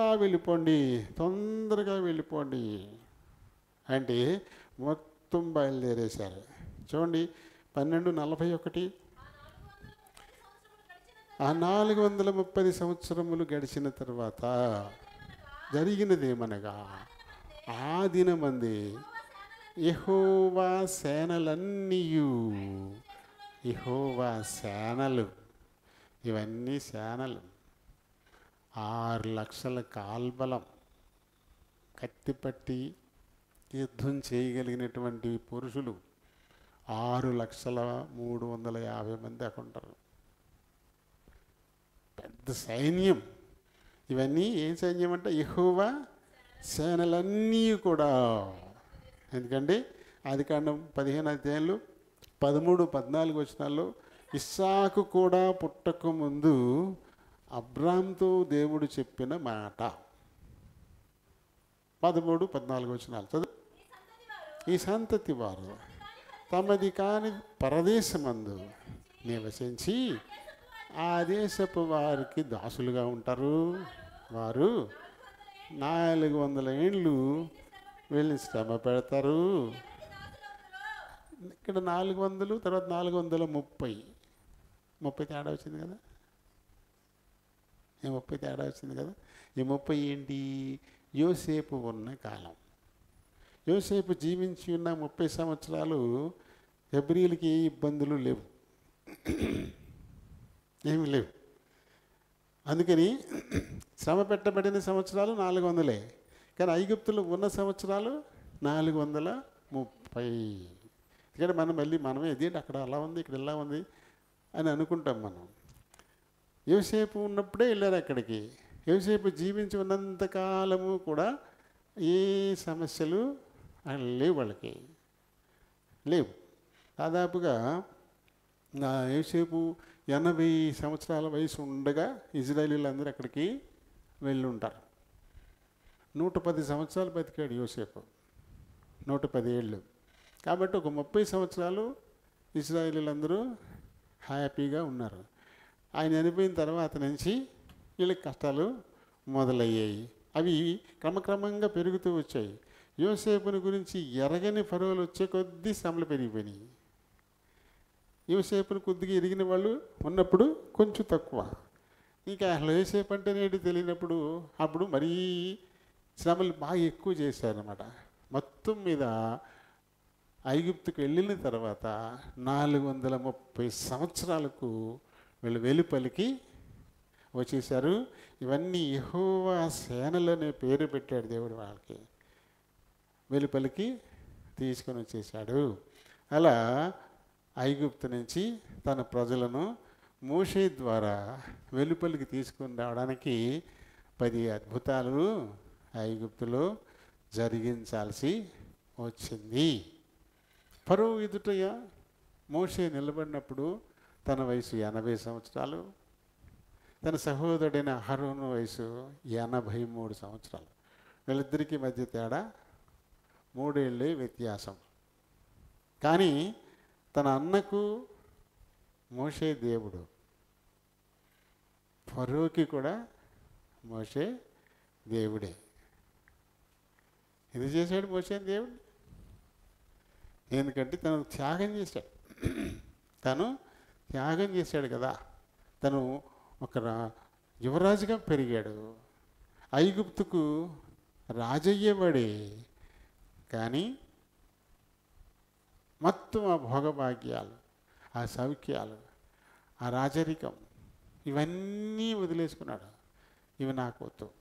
అహరోను బానిసగానే పెరిగాడు, కానీ మోషే బానిసగా పెరగలేదు. రాజకుమారుడిగా పెరిగినటువంటి వాడుగా ఆయన ఉన్నాడు. కాబట్టి అంత త్యాగం చేశాడు, కాబట్టి అంత హెచ్చించాడు. చూడండి 4వ అధ్యాయంలో మనం 16వ వచనాన్ని మనం చదివితే, అతడే నీకు బదులు జనులతో మాట్లాడును, అతడే నీకు నోరుగా ఉండును, నీవు అతనికి అహరోనికి నువ్వు దేవుడు. తన అన్నయ్య, ఆయన అన్నకి ఇప్పుడు దేవుడుగా ఉంటాడు. త్యాగానికి ఫలితం. త్యాగం చేసిన వాళ్ళు త్యాగం ఊరుకునే పోద్దా. ఆ తర్వాత 7:1 వచ్చేసరికి, ఇదిగో నిన్ను ఫరోకి, అంటే ఇప్పుడు అహరోనికి దేవుడే, ఫరోకి కూడా దేవుడే. మోషే ఒక సామాన్యమైనటువంటి మనిషి కదా. దేవునిని ప్రేమించి, దేవుని ప్రజలను ప్రేమించి, దేవుని ప్రజలతో శ్రమపడ్డ మహాభాగ్యం. అన్యులైనటువంటి వారితో భోగభాగ్యాల్ని పంచుకోవడం నాకొద్దది, అది నాకొద్దు. నా దేవుని ప్రజలతో నేను శ్రమలనే సహిస్తాను అంటూ మొత్తం మొత్తం ఈ రాచరిక వైభోగాలన్నిటినీ కూడా త్యజించేసి వదిలేసుకొని ఈయన వచ్చేసాడు. అందు గురించి దేవుడు ఆయన్ని ఎంత హెచ్చించేశాడంటే గొప్ప సర్టిఫికెట్లో ఇచ్చాడు కదా. మోషే నా ఇల్లంతట్లోనూ నమ్మకమైన వాడు, మోషే బహు సాత్వికుడు, నా మహిమను తేరి చూస్తాడు, ముఖాముఖిగా నాతో మాట్లాడతాడు. ఇటువంటి ఆధిక్యతలో తన అన్నయ్యన అహరోనికి దేవుడు, ఐగుప్తును పరిపాలిస్తున్నటువంటి ఫరో ఆయనకి కూడా ఈయన దేవుడే. యెహోవాయే ఆయన కనబడలేదు, కానీ ఫరోకి ప్రత్యక్ష దేవుడు మోషేనే. ఎందుకంటే వాళ్ళ దేవతలు ఏం చేయలేకపోయినాయో అవన్నీ మోషే ద్వారా జరిగాయి. ఆ తెగులు తీసేయి బాబోయ్ దాన్ని దండం పెడితే మోషే ద్వారా తీసేశాడు దేవుడు. కాబట్టి యెహోవా కనబడట్లేదు తనకు, కానీ ప్రత్యక్షంగా దేవుడిగా కనబడేది ఎవరు? మోషేనే. కాబట్టి ఫరోకి కూడా మోషే దేవుడై ఉన్నాడు. అంటే మొత్తం మీద ఇదంతా మనకు కనబడుతున్నది ఏంటంటే దేవుడు మాట ఇచ్చి నెరవేర్చేవాడు. ఆయన ఎప్పటికీ మాట తప్పనటువంటి దేవుడు. తాను ఇచ్చినటువంటి మాట నెరవేర్చడానికి అన్నీ సమకూర్చేటువంటి వాడు. ఇస్సాకు కూడా పుట్టకముందే అబ్రాహాముకి అబ్రహాముగా కూడా మార్చబడకముందే తనతో చెప్పినటువంటి మాట నెరవేర్పిది కదా. నీ సంతతి వారు తమది కాని దేశం వెళ్ళిపోతారు, అక్కడ దాసులైపోతారు, శ్రమల పాలవుతారు, దోచుకోబడతారు. అయితే నేను మళ్ళీ విమోచకుడిని పంపించి వారిని వెలుపలికి మిగులు ఆస్తితో యువతలకి తీసుకొస్తాను అని మాట ఇచ్చాడు. దాదాపుగా ఎంతకాలం అక్కడ ఉంటారో కూడా చెప్పేశాడు, ఎంతకాలం శ్రమపరచబడతారో కూడా అక్కడ చెప్పేశాడు. 400 ఏళ్ళు వెళ్ళు శ్రమల పాలైపోతారు, దోచుకోబడతారు అని చెప్పాడు. ఇప్పుడు ఆ కాలం పరిపూర్ణమయ్యేసరికి ఏం చేశాడు? ఏం చేశాడు అంటే ఇక్కడ 430 ఏళ్ల వయసు కాలానికి వాళ్ళు వెలుపలికి వచ్చారు కదా. అంటే అప్పటికి మోసే వయసు ఎంత? 80 సంవత్సరాలు దాటుతుంది కదా. వాళ్ళ యువతలకు వచ్చేసరికి 80 ఏళ్ళు దాటుతుంది కదా. అంటే ఎప్పుడు ఈ ప్రణాళిక మొదలెట్టాడు? 350. వాళ్ళు ఐగుప్తు వెళ్ళి 350 సంవత్సరాలు అయిన తర్వాత అక్కడి నుంచి కార్యాచరణ మొదలెట్టాడు. అప్పటికి ఐగుప్తులో ఉన్న పరిస్థితులు ఏంటి? మగపిల్లాడు పుడితే చంపేయాలి, ఆడపిల్లలైతేనే బ్రతకనివ్వాలి. అది ఐగుప్తులో ఉన్నటువంటి శాసనం. అటువంటి రాజు శాసనాలకు వ్యతిరేకంగా మోసేని పుట్టించాడు. 3 ఏళ్ళ క్రితం అహరోను పుట్టినప్పుడు 5 ఏళ్ళు కదా. అహరోను పుట్టినప్పుడు అలాంటి శాసనం ఏమీ లేదు, మగ పిల్లలు కూడా పుట్టచ్చు, బతకచ్చు.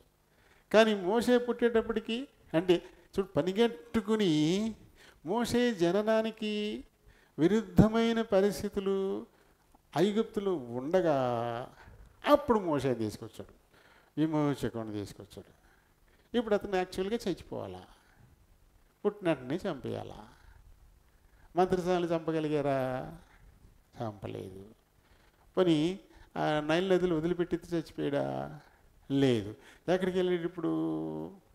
ఫరో నాశనం చేయడానికి, ఫరో ఇంట్లోనే పెరగడానికి ఈయన పంపించాడు. తన నాశనం తన ఇంట్లోనే పెరుగుతుంది.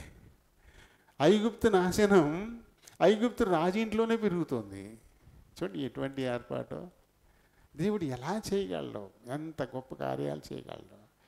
నిజంగా ఇక్కడే పుట్టుంటే అహరోన్లాగా తను కూడా ఒక బానిసగానే అలాగే ఉండిపోతాడు. అంతే కదా.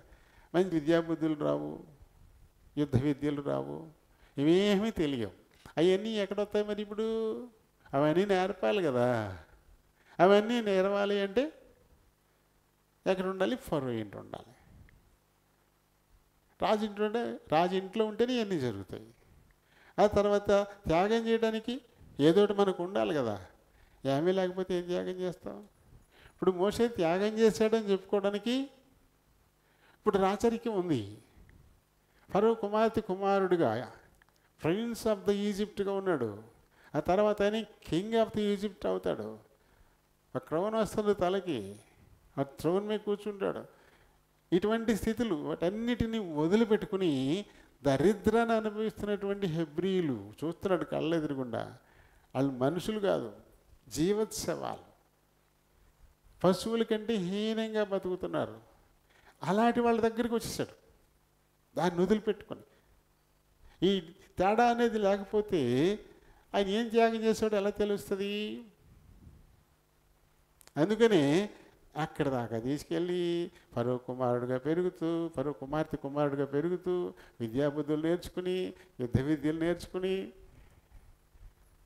మంచి జ్ఞానం ఇవన్నీ సంపాదించుకుని అన్నీ చక్కగా అనుభవించి అనుభవించి అనుభవించి ఎవరు కూడా వదులుకోవడానికి ఇష్టపడనటువంటి సౌఖ్యాలు భోగాలు అనుభవించడం, అటువంటి వాటన్నిటినీ తన ప్రజల కోసం త్యాగం చేసేసాడు. ఇటువంటి ఒక త్యాగం చేయాలంటే ఏమైనా ఉండాలి కదా. కాబట్టి ఇవన్నీ రుచి చూపించాడు. ఇవన్నీ రుచి చూపించినప్పుడు వాటికంటే ఎక్కువ తన ప్రజలను, తన ప్రజలతో పాటు శ్రమ పడ్డమే మహాభాగ్యమని ఎంచుకున్న వాడే వదిలిపెట్టి వచ్చేసాడు. కాబట్టి ఇప్పుడు చరిత్రలో మోషేకి ఇంత ప్రఖ్యాత, మామూలు ప్రఖ్యాత కదా. మోషే వంటి వాడు మరొకరు ఉన్నారా?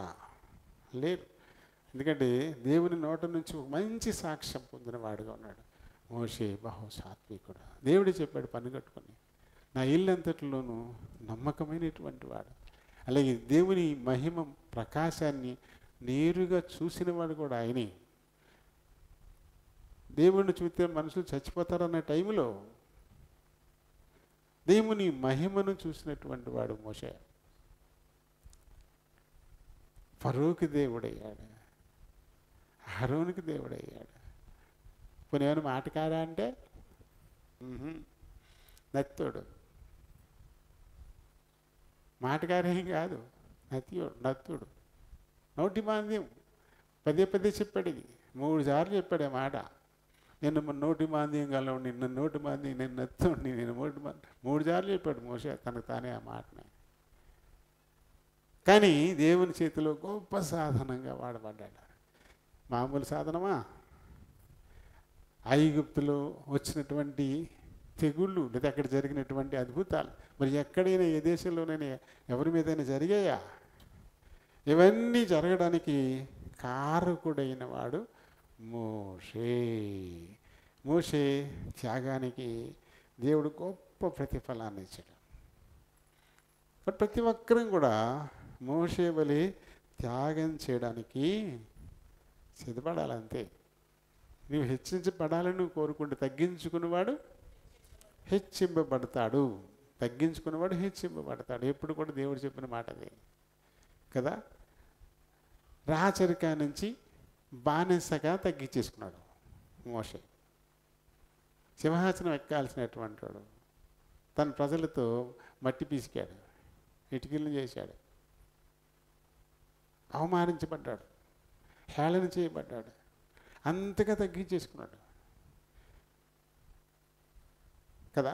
కాబట్టి అక్కడే ఉంటే ఏ సింహాసనం తనకు దక్కుద్దు ఆ సింహాసనం మీద కూర్చున్న వాడికి దేవుడు అయిపోయాడు. ఇంకేం కావాలా? ఇప్పుడు ఆయన అక్కడే ఉండుంటే సింహాసనం ఎక్కుతాడు అంతే, దేవుడు అవుతాడా? ఐగుప్తులోనే ఉండిపోయి ఉంటే ఐగుప్తు సింహాసనం ఎక్కుతాడేమో. కానీ ఇప్పుడు ఐగుప్తు సింహాసనం మీద కూర్చున్నటువంటి ఫరోకి దేవుడైపోయాడు. ఫరోకే దేవుని చేశాడు. ఎంత గొప్ప స్థానం ఏంటిది! సింహాసనాన్ని త్యాగం చేసినందుకు ఆ సింహాసనం మీద ఉండేవాడికి దేవుణ్ణి చేసేసాడు దేవుడు. అంటే ఎంతగా హెచ్చించడానికి దేవుడు చాలినవాడో మనం గమనించుకోవాలి. దేవుని కోసం ఏదైనా వదులుకోవడానికి ఇష్టపడితే మనం ఏదో నష్టపోతాం అనుకుంటాం, మనం నష్టపోతాం అనుకుంటాం, లాస్ అయిపోతాం అనుకుంటాం. ఏం కావు. ఇప్పుడు దేవుని సన్నిధికి టైంకి రావడానికి ఏదో పోగొట్టుకుంటున్నాం. ఒక అడిగి వెళ్ళి పొలం గడికి వెళ్ళి కన్నం చూసి వచ్చేద్దాం, లేకపోతే దూడగడ్డి కోసుకొచ్చేద్దాం, లేకపోతే అలా గణపరవలిగా సరుకులు తెచ్చేసి ఇంట్లో పెట్టి వచ్చేద్దాం, లేకపోతే అలా ఇల్లు ఏదో డ్రాప్ చేసి వచ్చేద్దాం. ఇలాంటివన్నీ అనుకుంటున్నాం. టైం ఇంకా ఉంది కదా, ఈ కాస్తంత టైం ఎందుకు మనం వదులుకోవడం, ఇలాంటి ఆలోచనలు వస్తుంటాయి మనకి. ఇటువంటి మనం త్యాగం చేయడం వల్ల ఏమి నష్టపోతాం? ఏమీ నష్టపోం. ఎందుకు ఎన్నింతలు దేవుడు మనకి ఇవ్వడానికి చాలినటువంటి వాడు. దేవుని కొరకు దేనైనా వదులుకోవడానికి ఎప్పుడు మనం సిద్ధపడతామో అన్నీ మనం అవుతాయి. దేవుని నిర్లక్ష్యం చేస్తూ దానికోసం దీనికోసం పాకలాడినప్పుడు అది బాగొట్టుకునేదే, ఇది బాగొట్టుకునేది. రాత్రి చదువుకున్నాం, అది మాత్రం గుర్తుంది. మిగతా అన్ని గందరగోళం అయిపోయినాయి. కానీ 49 యెషయా 49 4 వచ్చినాం అంతవరకే బాగుంది. అక్కడి నుంచి వచ్చేసింది ఇది మనకి. అయినను వ్యర్థముగా నేను కష్టపడి తిని ఫలమేమీ లేకుండా వృధాగా వేయపరిచేసుకున్నాను నా బలాన్ని. నాకు న్యాయకర్త యెహోవాయే నా బహుమానము. అది మోషే బహుమానం ఎక్కడుంది? దేవుని దగ్గరే ఉంది. దేవుని కోసం సింహాసనాన్ని వదిలేశాడు, దేవుని కోసం రాజభోగాలు వదిలేశాడు, దేవుని కోసం అధికారం వదిలేశాడు, దేవుని కోసం ఎడారిలో బతకడానికి ఇష్టపడ్డాడు, దేవుని కోసం గొర్రెల్ని కాయడానికి ఇష్టపడ్డాడు. ఇవన్నీ వదిలేసుకుని అలా వెళ్ళిపోయినందుకు ఏం చేశాడని? ఏ సింహాసనాన్ని వదులుకున్నాడో ఆ సింహాసనం మీద కూర్చున్నటువంటి ఫరోకి దేవుణ్ణి చేసేసాడు.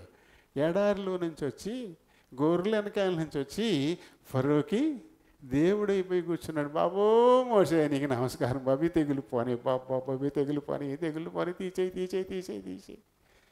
రాజుగారు ఆదేశించేటువంటి వాడు, రాజు శాసనం చేసేటువంటి వాడు. రాజు ఒక సామాన్యుడి ముందు చిమించగా మోకరిల్లినట్టే, ఈ తెగులు తీసేయి బాబో నీకు నమస్కారం, ఈ తెగులు తీసేయి, ఇది తీసేయి, నేనే పాపని, మీ దేవుడి మంచోడు, మీరే మంచోడు. తన్నోటితో తన యెహోవా ఎవడో అని ప్రశ్నించినటువంటి వాడు కదా. ఈ రీతిగా మరి మోషే ఇంత ఉన్నతమైనటువంటి స్థానాన్ని పొందడానికి ఒకటి కారణం, దేవుని కొరకు వదులుకోవడానికి ఇష్టపడమే. దేవుని కోసం దేనైనా వదులుకోవడానికి ఇష్టపడ్డ రోజున దేవుడు అన్యాయస్తుడా, నీకున్నదాన్ని తీసేయడానికి, నీకు దక్కాల్సింది దక్కకుండా చేయడానికి ఆయన ఇవ్వగలడు. నీకు ప్రతీది ఇవ్వగలడు, ఏమి సందేహం లేదు. మనం ఇదైనా వదులుకోవడానికి ఇష్టపడితే దేవుడు తిప్పి తీసుకొచ్చి మళ్ళీ నెత్తిన దాన్ని పెడతాడు, నీకు ఇచ్చేస్తాడు అంతే. మోసేనే రుజువు, నేను కూడా ఒక రుజువే మీకు, ప్రత్యక్ష సాక్ష్యం. నేను కూడా ప్రత్యక్ష సాక్ష్యం మీకు చెప్పాను ఇది వరకు. మీకు సెప్టెంబర్ 5న రాజుగారు మరి మిమ్మల్ని మండలంలో బెస్ట్ టీచర్గా ఎంపిక చేసి సన్మానం చేద్దాం అనుకుంటున్నామని చెప్పాడు మండల ఎడ్యుకేషన్ ఆఫీసర్ గారు. సెప్టెంబర్ 5 ఏ రోజు అండి? అదండి ఏ రోజు? ఆదివారం వచ్చింది. ఎన్నింటి పెడతారంటే 10ంటికి కదా, 10ంటికంటే మనం 10ంటికి. నాకు వద్దు అన్నాను నేను, నీకు ఈ బెస్ట్ టీచర్ అవార్డు వద్దు, నాకు ఈ సన్మానం వద్దు, 10 గంటలకు నేను రాను, ఆదివారం ఆ రోజున నేను మందిర్లో ఉంటానండి, నేను రానండి, కూలి ఎవరికైనా ఇచ్చిండు అన్నాను. దేవుని కోసం ఒక బెస్ట్ టీచర్ అవార్డు అక్కడ అసెంబ్లీ హాల్లో పెద్ద సింహాసనం వేసి కూర్చోబెట్టి చాలువాలు కప్పి దండలతో ముంచేస్తారు. ఆఫీసర్లు వేసే దండ పెద్దది ఒకటి అయితే ఇంక మా మాస్టర్లు 3 మంది ఉంటారు. అందుకంటే నేను మందులు పడిదాకా ఆ వింగ్ అంతా నేనే హెడ్ వాళ్ళకి, అన్ని స్కూళ్ళకి అందరూ వచ్చేస్తారు, ముంచేస్తారు. అందరూ చాలామందికి తెలుసు కదా, దండలతో కప్పేస్తారు. నాకు వద్దన్నాను, అది నాకు వద్దు, ఆదివారం వచ్చింది, నేను మరి ఏం సరే మా మందిర్లో ఉంటానండి, నాకు వద్దండి, ఎవరికైనా ఇచ్చిండు అన్నారు. వదిలేసుకోవడానికి దేవుని కోసం వదిలేయడం ఇష్టపడ్డాను. దేవుడు వదిలేసాడు దాన్ని. ఆ ఆఫీసర్ గారు ఏం అడిగాడు, మీకు ఎప్పుడు ఖాళీ అవుద్దండి అన్నాడు. మీ ఏ టైం ఖాళీ అవుద్దండి అన్నాడు. 2 గంటలకైతే ఓకే అండి, 2 గంటలకైతే నాకు ఖాళీ అవుద్దన్నాను. సరేండి 3ంటికి పెడదాం అని పొద్దున్న 10ంటికి కట్టాల్సిన కార్యక్రమాన్ని 3ంటికి పెట్టాడు. మండల ప్రెసిడెంట్ రావాలి, ఎండిఓ రావాలి, ఎంఈఓ రావాలి, మండలంలో ఉండేటువంటి ప్రజాప్రతినిధులు అందరూ రావాలి, మొత్తం అన్ని స్కూళ్ళ నుంచి మాస్టర్లు రావాలి. టైం మొత్తం నా గురించి కేవలం 3 గంటలకు పెట్టారు. దాని గురించి దేవుడు నాకు ఇవ్వాల్సిన ఘనత ఇవ్వడం మానేసాడా? నేను త్యాగం చేశాను, నాకు వద్దన్నాను. నేను దేవుని సన్నిధిలో ఉండాలి, నేను ఆ రోజు రాను, నాకు ఆ సన్మానం వద్దు, ఆ అవార్డు ఎవరికైనా ఇచ్చేయండి అని సున్నితంగా తిరస్కరించాను. వద్దు సార్ ప్లీజ్ అండి, ఆదివారం నేను రాలేనండి, ఎవరికైనా ఇచ్చేయండి. ఊరుకున్నాడు దేవుడు. అది నాకు ఇవ్వలే. మనం వదులుకున్నంత మాత్రాన్ని పోగొట్టుకుంటామా? దేవుని కొరకు దేన్ని వదులుకుంటే ఏది పోగొట్టుకో మనం. అందుకు ఎన్నో రెట్లు, ఎంతో ఆధిక్యత, చాలా గొప్పగా ఇవ్వగలడు. అక్కడ ఒక పేరు కూడా వచ్చింది కదా, దేవుని ఆదివారం దేవుని సన్నిధికి వెళ్ళడం కోసం సన్మానాన్నే వద్దన్నాడు ఆయన. ఎంతమందిలో చెప్పి ఎందుకు 3ంటికి పెట్టారు, ఎందుకు 3ంటికి పెట్టారు చర్చ వస్తుంది కదా. 10ంటికి పెట్టాల్సింది 3ంటికి ఎందుకు పెట్టారు అని చర్చ వస్తుంది. ఈ చర్చ వచ్చినప్పుడు రాజుగారు 10ంటికి అయితే రానన్నారంట, ఎందుకంటే చర్చికి వెళ్తారంట ఆయన, అందుకనే 3ంటికి పెట్టారు. చూడండి ఎంత ఘనత ఇది. 2 ప్రయోజనాలు, నా ఘనత నాకు వచ్చింది, దేవుని నామానికి ఘనత.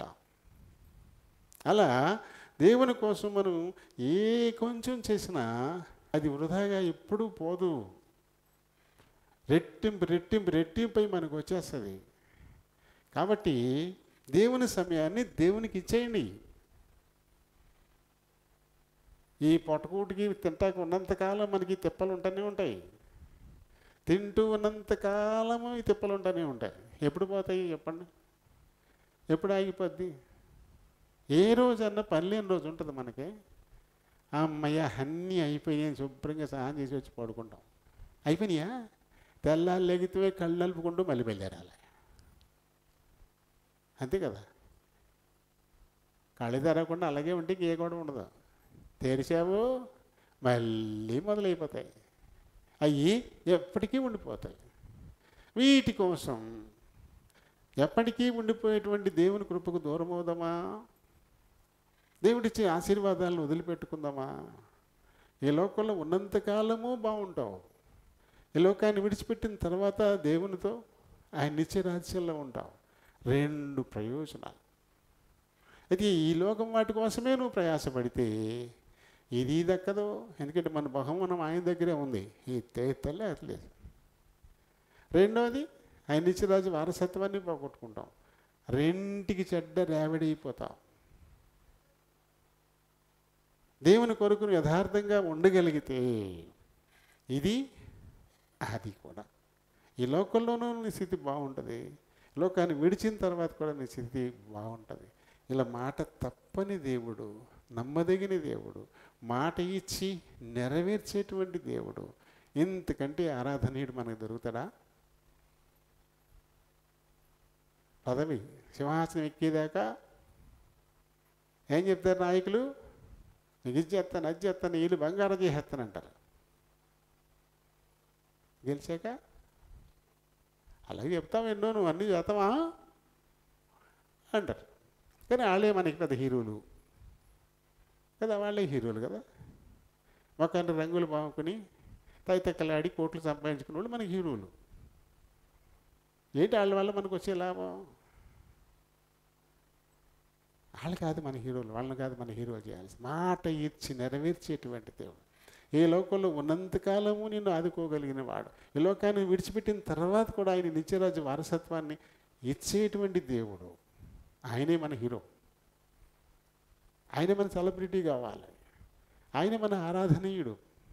ఎందుకంటే ఆరాధించడానికి గొప్ప దేవుడు ఎవరు మనకి దొరకరు. ఆరాధిద్దాం, దేవుడి మాటల్ని దీవించును గాక. ఎఫెసీ 5వ అధ్యాయము 1 నుంచి 5 వచనాలు. కావున మీరు ప్రియులైన పిల్లల వలె దేవుని పోలి నడుచుకొనుడి. క్రీస్తు మిమ్మును ప్రేమించి పరిమళ వాసనగా ఉండుటకు మన కొరకు తన్ను తాను దేవునికి అర్పణముగాను బలిగాను అప్పగించుకొనెను. అలాగుననే మీరును ప్రేమ కలిగి నడుచుకొనుడి. మీలో జారత్వమే గాని ఏ విధమైన అపవిత్రతయే గాని లోపత్వమే గాని వీటి పేరైనను ఎత్తకూడదు. ఇదే పరిశుద్ధులకు తగినది. కృతంతావచనమే మీరు ఉచ్చరింపవలెను గాని మీరు బూతులైనను పోకిరి మాటలైనను సరసోక్తులైనను ఉచ్చరింపకూడదు. ఇవి మీకు తగవు.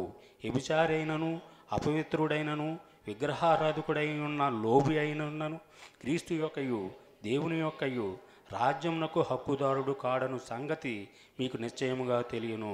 దేవుడి పరిశుద్ధ వాక్యం దీవించునుగాక. ఆమేన్. ఆమేన్. చిన్న ప్రార్థన చెప్పుకుందాం. ప్రేమ కలిగిన మా ప్రియ పరలోకపు తండ్రి, కనికర సంపన్నుడా, వందనాలు స్తోత్రాలు. మరొక మారు మీ కృపాసన యొద్దకు వస్తున్నాం. మా వినికిడిలోనికి తేబడిన లేఖన భాగాన్ని దీవించండి అయినా. ఈ లేఖనాన్ని బట్టి దేవుని బలహీనుని ప్రభా నేను మాట్లాడడానికి నిలబడబోతున్నాను. నన్ను ఖాళీ చేయండి. మీ చిత్తానుసారమైన మాటలు నోటి నింపి మీరే మాట్లాడుకుని మహిమ తెచ్చుకోమని అడుగుతున్నాను.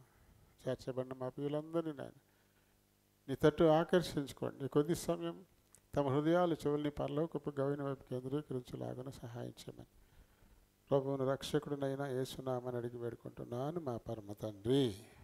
ఆమేన్. పరిశుద్ధుడైనటువంటి యేసు ప్రభు యొక్క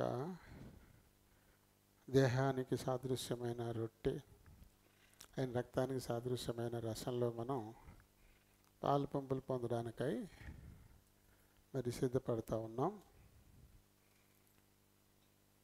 ఈ సమయంలో ఏ రీతి మనం ఉండాలి అనేటువంటిది ఒకసారి నిర్గమాకాండంలోకి మనం వెళితే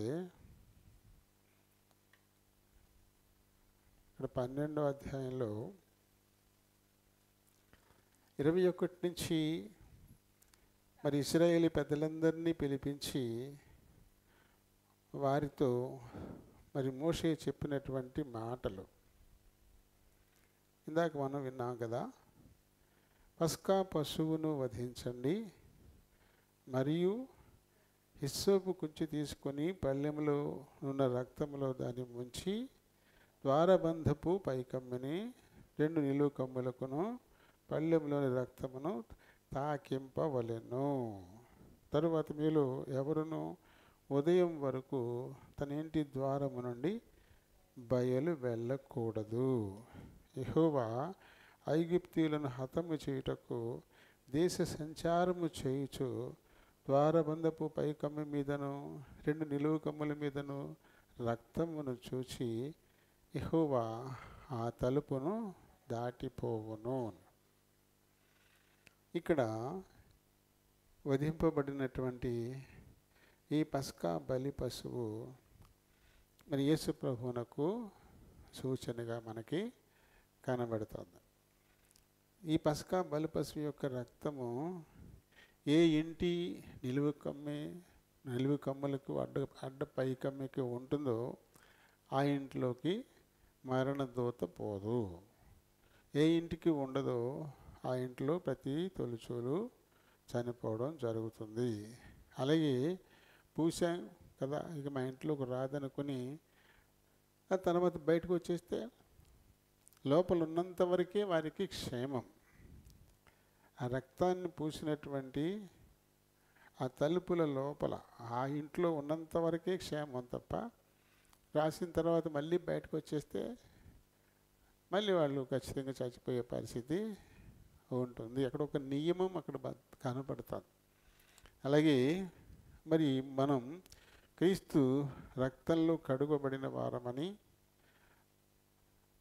మరి మన పాపములకు పశ్చాత్తాపడి పాప క్షమాపణ పొంది క్రీస్తు రక్తము ద్వారా మన పాపాలన్నీ కూడా తుడిచివేయబడ్డాయి అని నమ్ముకున్నటువంటి వారు వాళ్ళు ఇంకా అదే స్థితిలో ఉండాలి, అందులోంచి బయటికి రాకూడదు. ఆ స్థితిని విడిచిపెట్టి బయటకు వచ్చేస్తే మళ్ళీ వాళ్ళు సాతానుకు చిక్కిపోయే అవకాశం ఉంటుంది. ఇక్కడ అలా అయితే రక్తము పోయబడినటువంటి ఆ ద్వారం దాటి బయటికి రాకుండా ఉన్నవాళ్ళు మాత్రమే భద్రంగా ఉంటారు.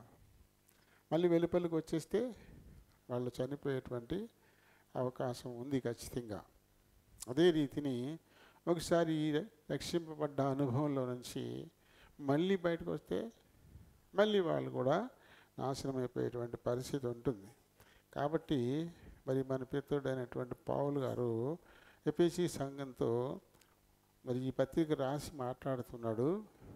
మీరు ప్రియులైన పిల్లల వలె దేవుని పోలి నడుచుకోండి.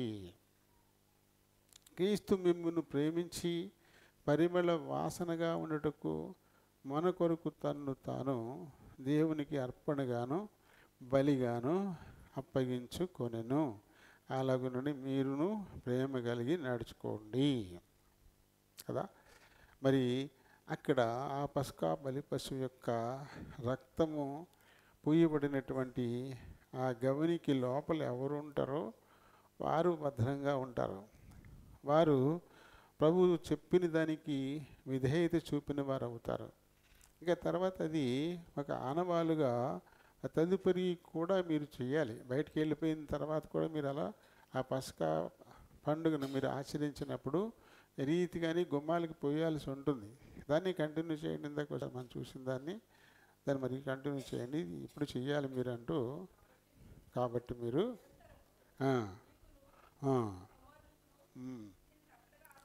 దీన్ని కట్టడగా ఆచరించాలి. దీన్ని కట్టడగా ఖచ్చితంగా ఆచరించాలి. అంటే ఏం చేయాలి?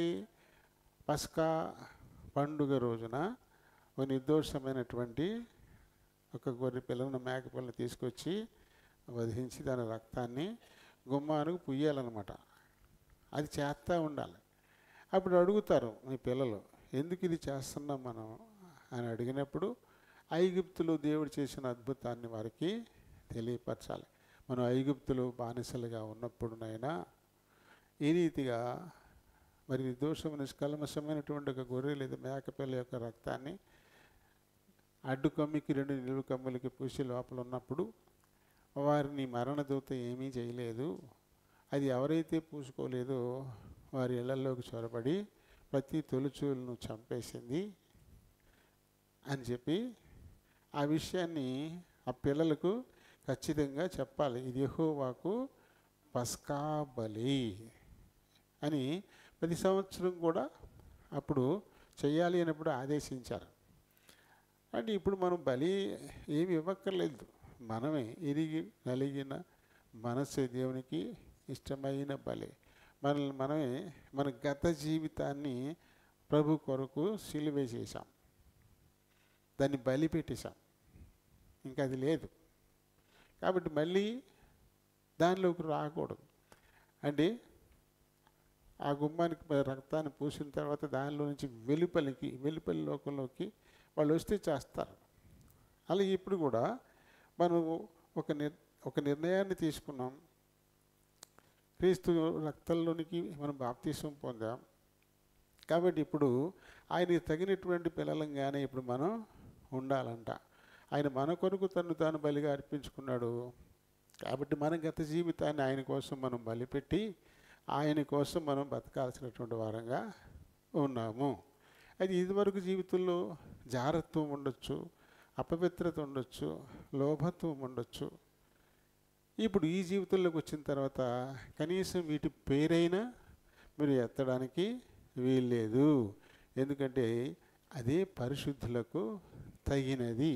ఇంకా జారత్వం ఉంటే, ఇంకా అపవిత్రత ఉంటే, ఇంకా లోభత్వం ఉంటే మీరు పరిశుద్ధులు కారు.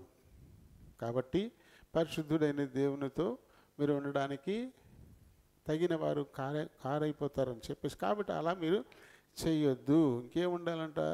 మన నోటి వెంట ఎప్పుడు కూడా కృతజ్ఞతావచనమే. అంటే ప్రతిదానికి thank you, praise the lord అని చెప్పాల. ప్రతిదానికి కృతజ్ఞత.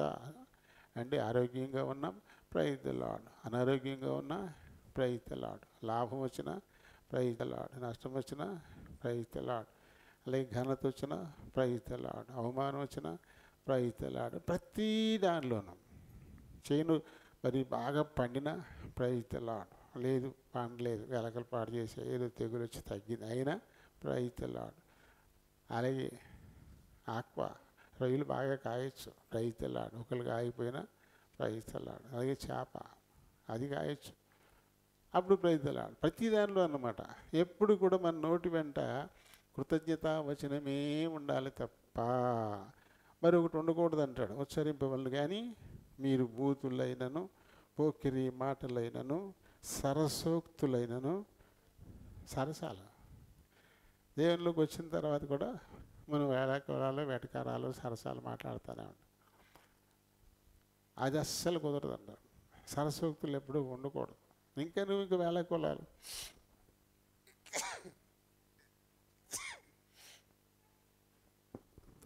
గతంలో ఉన్నది ఏది కూడా ఇప్పుడు ఉండడానికి లేదు. వదిలేసేయాలి దాన్ని. ఇంకా అవి ఉండకూడదు. సరదానే కదా అది కూడా కుదరదంట. ఎప్పుడు కూడా సంతోషం ఉండాలి, సమాధానం ఉండాలి, ఒక రకమైన సీరియస్నెస్ మెయింటైన్ చేయాలి తప్ప ఇది వరకు ఎలా ఉన్నామో అలా ఏమాత్రం ఉండడానికి ఇవి మీకు అస్సలు తగవు. అంటే పరిశుద్ధులకు ఇందాక చెప్పాడు కదా, ఈ పరిశుద్ధులకు ఏది తగిందో చెప్పాడు. ఇక్కడ ఏది తగనిదో ఆయన చెప్తున్నాడు. ఇంకా చూడండి, కొలసీలు రాసిన పత్రిక 3వ అధ్యాయము 5వ వచనం చదువుదాం. కావున మీ అవయవములను అనగా చారత్వమును, అపవిత్రతను,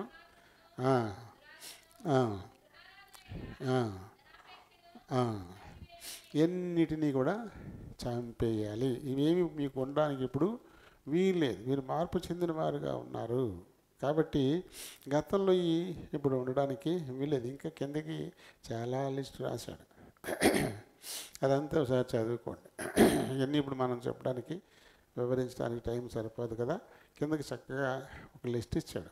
అంటే ఇక్కడ ఏమున్నాయో అవి మళ్ళీ ఇంకొక రకంగా, అంటే ఒక విషయాన్ని చెప్పినప్పుడు ఒకే విషయం ఇంకొకలా చెబుతాం. అప్పుడు ఎపిఎస్సి సంఘానికి రాస్తూ అలా రాశాడు. ఇప్పుడు మళ్ళీ కొలసీ సంఘానికి రాస్తూ ఈ రకంగా ఆయన రాస్తున్నాడు. ఏం వదిలేదు. ఇప్పుడైతే మీరు కోపాన్ని, ఆగ్రహాన్ని, దుష్టత్వాన్ని, దూషణ, మీ నోట బూతులు వీటన్నిటిని వదిలేసేయండి. ఒకరితో కూడా అబద్ధం ఆడొద్దు. ఎందుకంటే అది ప్రాచీన స్వభావం. దాని క్రియలతో కూడా మీరు ఏం చేశారు? పరిత్యజించి జ్ఞానము కలుగు నిమిత్తము దానిని సృష్టించిన వాని పోలిక చొప్పున నూతన పరచబడుచున్న నవీన స్వభావాన్ని మీరు ఇప్పుడు ధరించుకొని ఉన్నారు. కాబట్టి ఇప్పుడు ఆ గతం, ఆ పాతవి మళ్ళీ మీ జీవితాల్లో ఉండడానికి వీల్లేదు. కాబట్టి ఒకవేళ మరి బాలలో పాలు పొందే ముందు ఈ విషయాన్ని కూడా మరొకసారి మనం చూసుకోవాలి. ఇంకా పాత వాసనలు ఏమైనా ఉన్నాయా ఉంటే అవన్నీ ఒప్పేసుకోవాలి. ప్రభు దగ్గర ఒప్పుకుని అప్పుడు ముందుకెళ్ళాలి. అలాగే పేతురు మొదటి పత్రిక 4వ అధ్యాయము 3వ వచనం చదువుదాం. మనము చెప్పండి మరి. మనము పోకిరి చేష్టలు, దురాశలు, మద్యపానము, అల్లరితో కూడిన ఆట పాటలు, తాగుబోతుల విందులు, చేయదగిన విగ్రహ పూజలు మొదలైన వాటి యందు నడుచుకొనుచు అన్యజనుల ఇష్టము నెరవేర్చుచుండుటకు అయిపోయింది. ఇది వరకు మీరు చేశారు, అవన్నీ సరిపోతాయి. ఇంకా అవి గతించిన కాలమే, అవి సరిపోతాయి. ఇంకా వాటి జోలికి ఇప్పుడు మీరు వెళ్ళడానికి వీల్లేదు, వద్దు అని చెప్పేసి మరి ఖచ్చితంగా ఇక్కడ మంచిగా పౌలు గారు చెప్పినట్టుగానే పేతురు కూడా అదే ఉద్దేశాన్ని మరి వెల్లడిస్తూ ఉన్నారు. కాబట్టి మనం ప్రభు బలలో పాలు పంపులు పొందడానికి సిద్ధపడేటప్పుడు ఏమేమి మనకు ఉండకూడదు, ఏమేమి ఉండాలి, ఒక క్లారిటీ ఉండాలి. దేవునికి ఇష్టమైనవన్నీ ధరించుకోవాలా, దేవునికి ఇష్టం కానివన్నీ వదిలేసుకోవాలా. ఇంకా ఇష్టం కాని ఉంచుకుని కూడా మరి పరిశుద్ధుడైన యేసుప్రభు యొక్క దేహానికి సాదృశ్యమైన రొట్టెల్లో పాలు పంపులు మనం పొందితే అది మనకి శాపం అవుతుందంట. మీకే లాభం ఉండదు, నష్టం. కాబట్టి ఆ విషయాన్ని ప్రభు దగ్గర మనం ఒప్పేసుకోవాలండి. ఎక్కడైనా మన అడుగులు జారినట్టుగా ఉంటాయి, ఎక్కడైనా పొరపాటున. ఎందుకంటే మనకి ఊత పదాలు ఉంటాయి. ఊత పదాలు మాట్లాడడం మొదలెడితే చాలా బూతు వచ్చేది. బూతు లేకుండా అసలు మనం మాట్లాడాం. ఎన్నో ఏళ్ళుగా ఆ నాలుగు అలా మడతడిపోయింది. కాబట్టి నోటికి అది వచ్చేస్తుంటుంది. అది ఇక రాకూడదు. దాన్ని కట్టడి చేసుకోవాలి, పూర్తిగా దాన్ని ఆపేసుకోవాలి. అలాగే వేళ పొలాలు, వేటకారాలు, సరస్వతులు ఇలాంటివి కూడా పూర్తిగా వదులుకోవాలి. ఒక రకమైన సీరియస్నెస్ రావాలి, ఒక సైలెన్స్. అలాగే ఇప్పుడు మొక్క మీద ఎప్పుడు చిరునవ్వు, ప్రతి విషయానికి ప్రైస్తలు ఆడని చెప్పగలగడం. అది నష్టమైన లాభమైనా సరే కృతజ్ఞతావచనం ప్రైస్తలు అని చెప్పగలగడం ఖచ్చితంగా. ఇప్పుడు గణపురం కొద్ది రోడ్డు బాగుంది, ప్రైస్తలు అంతకుముందు గొయ్య గొప్పు ఒళ్ళు హోనమైపోయింది. అప్పుడు ప్రైతులు అడిగి చెప్పాలి. ఎందుకంటే పరిస్థితులు అలా మారుతూ ఉంటాయి, అవి అలా మారుతూ ఉంటాయి. అయితే విశ్వాసం ఎప్పుడు కూడా మారకూడదు, పరిస్థితులను బట్టి మారిపోకూడదు. గతుకులు గొప్పలైనా ప్రైస్తలు లేదు, చక్క మంచి రోడ్డు దొరికింది ఇప్పుడు ప్రైస్తలు అంటే ఒక్కొక్కసారి బాగా కాపు కాయచ్చు, ఒక్కొక్కసారి కాయకపోవచ్చు. ఎప్పుడు మనం ప్రైస్తలు చెప్పినప్పుడు కృతజ్ఞతావచనాన్ని వచిస్తూ ప్రభువుకు తగినట్టు పిల్లలంగా మనం ఉన్నప్పుడు ఒకసారి పోయినా అందుకు ఎన్నో రెట్లు తిరిగి మనకి ఇవ్వడానికి చాలినటువంటి వాడు. అన్నీ ఆయన చేతిలోనే గుప్తమై ఉన్నాయి. ఆయన గుప్పులు విప్పి మనల్ని సంతృప్తిపరచగలడు. మనం చేయాల్సిన పని మనం చేయాలంతే. మరొకసారి మోషేని గుర్తు చేసుకోవచ్చు. ఆయన రాజుగా ఉండడానికి ఇష్టపడలేదు, రాజభోగాలను అనుభవించడానికి ఇష్టపడలేదు, అధికారాన్ని చలాయించడానికి ఇష్టపడలేదు కదా. అది అన్యులది, అది నాకొద్దు, నా ప్రజలతో నేను శ్రమనే అనుభవిస్తాను అని చెప్పేసి వదులుకుని వచ్చేసాడు. కానీ ఎంత గొప్ప స్థానం ఇచ్చాడు. ఒకవేళ అక్కడే ఉండుంటే ఆ సింహాసనం మీద కూర్చునేవాడు, కిరీటం చేతిలో దండం. కానీ ఇప్పుడేమయ్యాడు, అలా సింహాసనం మీద కూర్చుని కిరీటం పెట్టుకుని దండం పుచ్చుకునే వాడికే దేవుడు అయిపోయాడు, వాడికే దేవుడు అయిపోయాడు. ఎటువంటి స్థితి ఇచ్చేసాడు. అక్కడే ఉంటే సింహాసనం మట్టుకే దొరికేది. కానీ ఇప్పుడు ఆ సింహాసనం మీద కూర్చుని రాజుకి దేవుణ్ణి చేశాడు మోషేని. మనం చేయాల్సింది మనం చేసిన రోజున, ప్రభు కొరకు దేనైనా వదులుకోవడానికి ఇష్టపడిన రోజున మనల్ని ఇక్కడ పైన కూర్చోబెడతాడు. అందులో సంశయించడానికి అసలు ఏమీ లేదు. ఎందుకంటే మన దేవుడు మాట ఇచ్చి నెరవేర్చేవాడు. ఆయన ఎప్పుడు కూడా నమ్మదగినవాడు. కాబట్టి ఆయన దేహంలో రక్తంలో పాలుపొంగులు పొందేటప్పుడు ఒకసారి మన హృదయాన్ని జాగ్రత్తగా పరిశీలన చేసుకొని, ఎక్కడైనా దేవునికి ఇష్టం కానివి ఈ వారంలో ఎక్కడైనా మనం చేసి ఉండొచ్చు, వాటన్నిటినీ ప్రభు దగ్గర ఒప్పుకోవాలన్నమాట. క్షమించినైనా మానవ మాత్రుని నన్ను మరణించు, ఎప్పుడు ఇంట్లో పడకుండా సహాయం చేయమని ఆయన అడిగి పశ్చాత్తాపడి అప్పుడు అందులో పాలు పొంగులు పొందితే అప్పుడు మేలు. దేవుడి మాటల్ని దీవించును గాక.